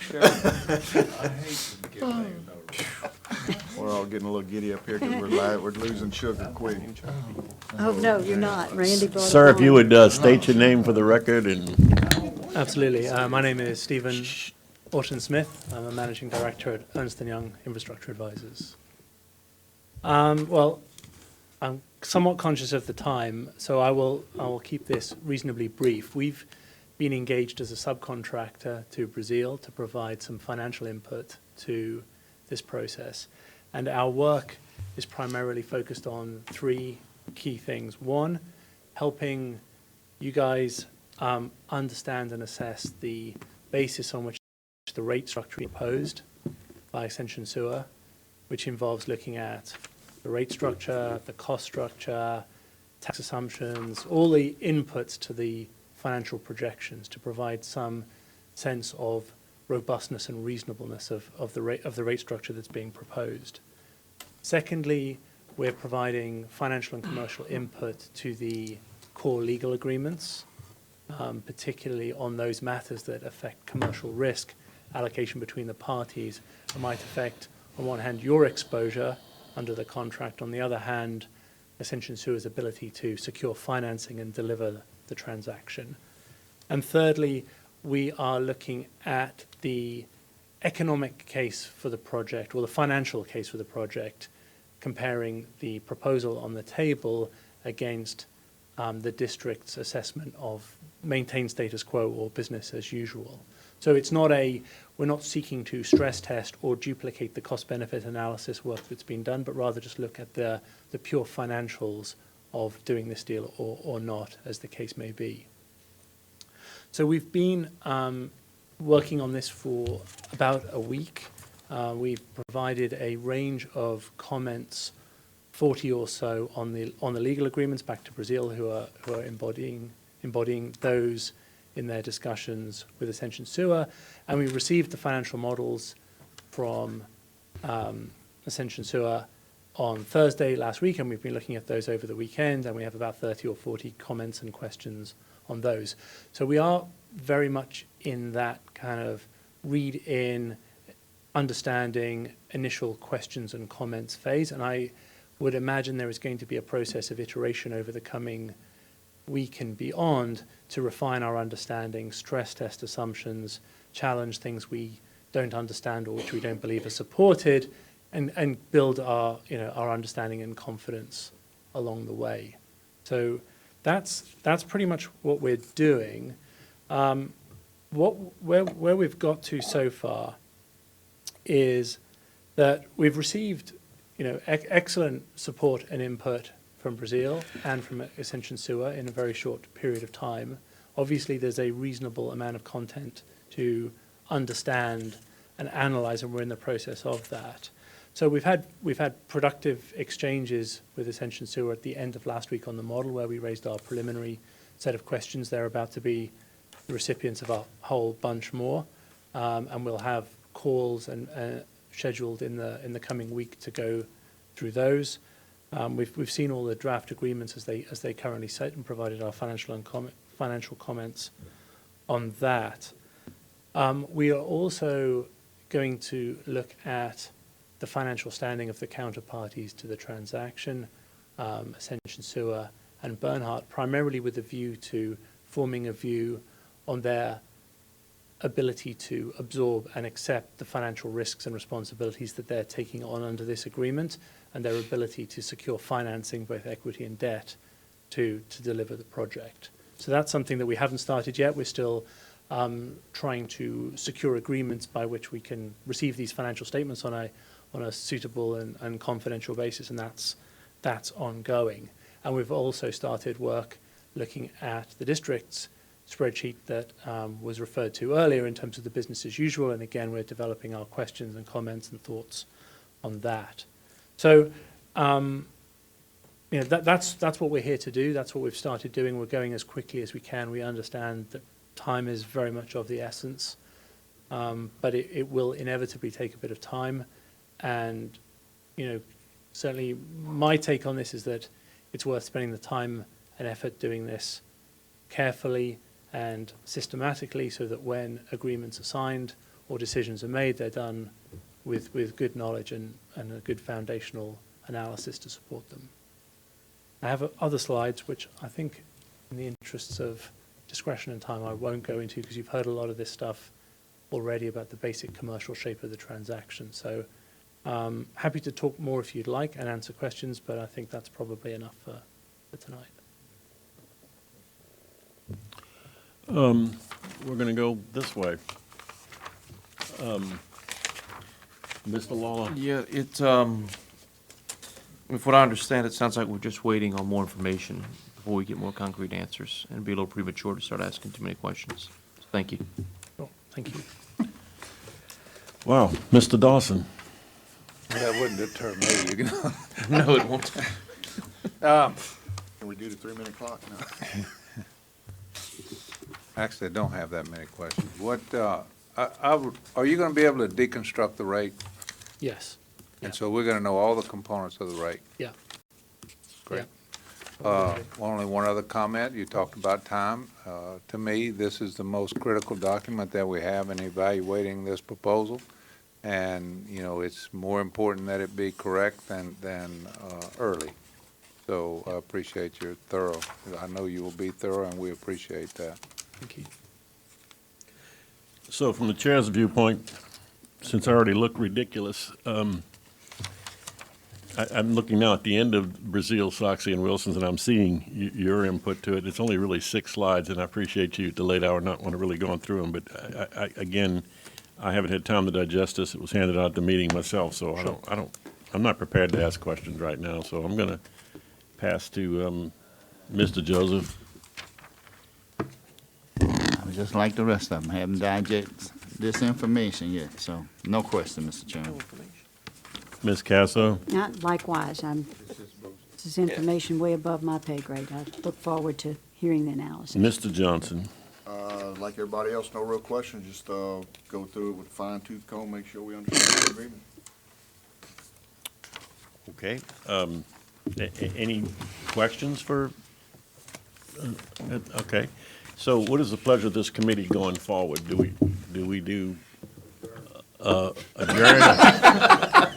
Or do we talk about a special meeting, or is it adequate for us to meet again a month from now? Because let's face it, this is a recommending body, and it's going to have to go through this committee to get to the full council. We have to get that recommendation. So that would be my question. When do they think they would be available to present back to this committee, their financial analysis? Could you come, yes, thank you, sir. I think we will, if you want to see the full picture in as much detail, I think we're going to need a few weeks. And Define a few weeks, please. Is that 2 weeks, 1 week, 4 weeks? I would say, I think 3 weeks would be a safe bet. One thing I would say is that the financial analysis and the financial model needs to be judged in the context of the contract, because the contract specifies the risks. The financial model embodies the product of that. So the contract needs to develop in line with the model. Otherwise, you get a fractured picture of the whole. So I would certainly welcome a conversation about how the contract is advanced, and then we'll advance the financial analysis in parallel. I think we would need, 3 weeks would be ideal to do the financial analysis. Okay, so three weeks plus maybe a week for this deliberative body to look at what you render in 3 weeks puts us to the next Utilities Committee meeting anyway.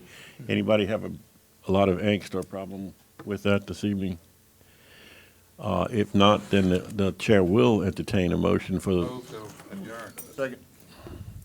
It's been moved and seconded by Mr. Dawson, moved by Mr. Dawson, seconded by Mr. Johnson, that we adjourn. We are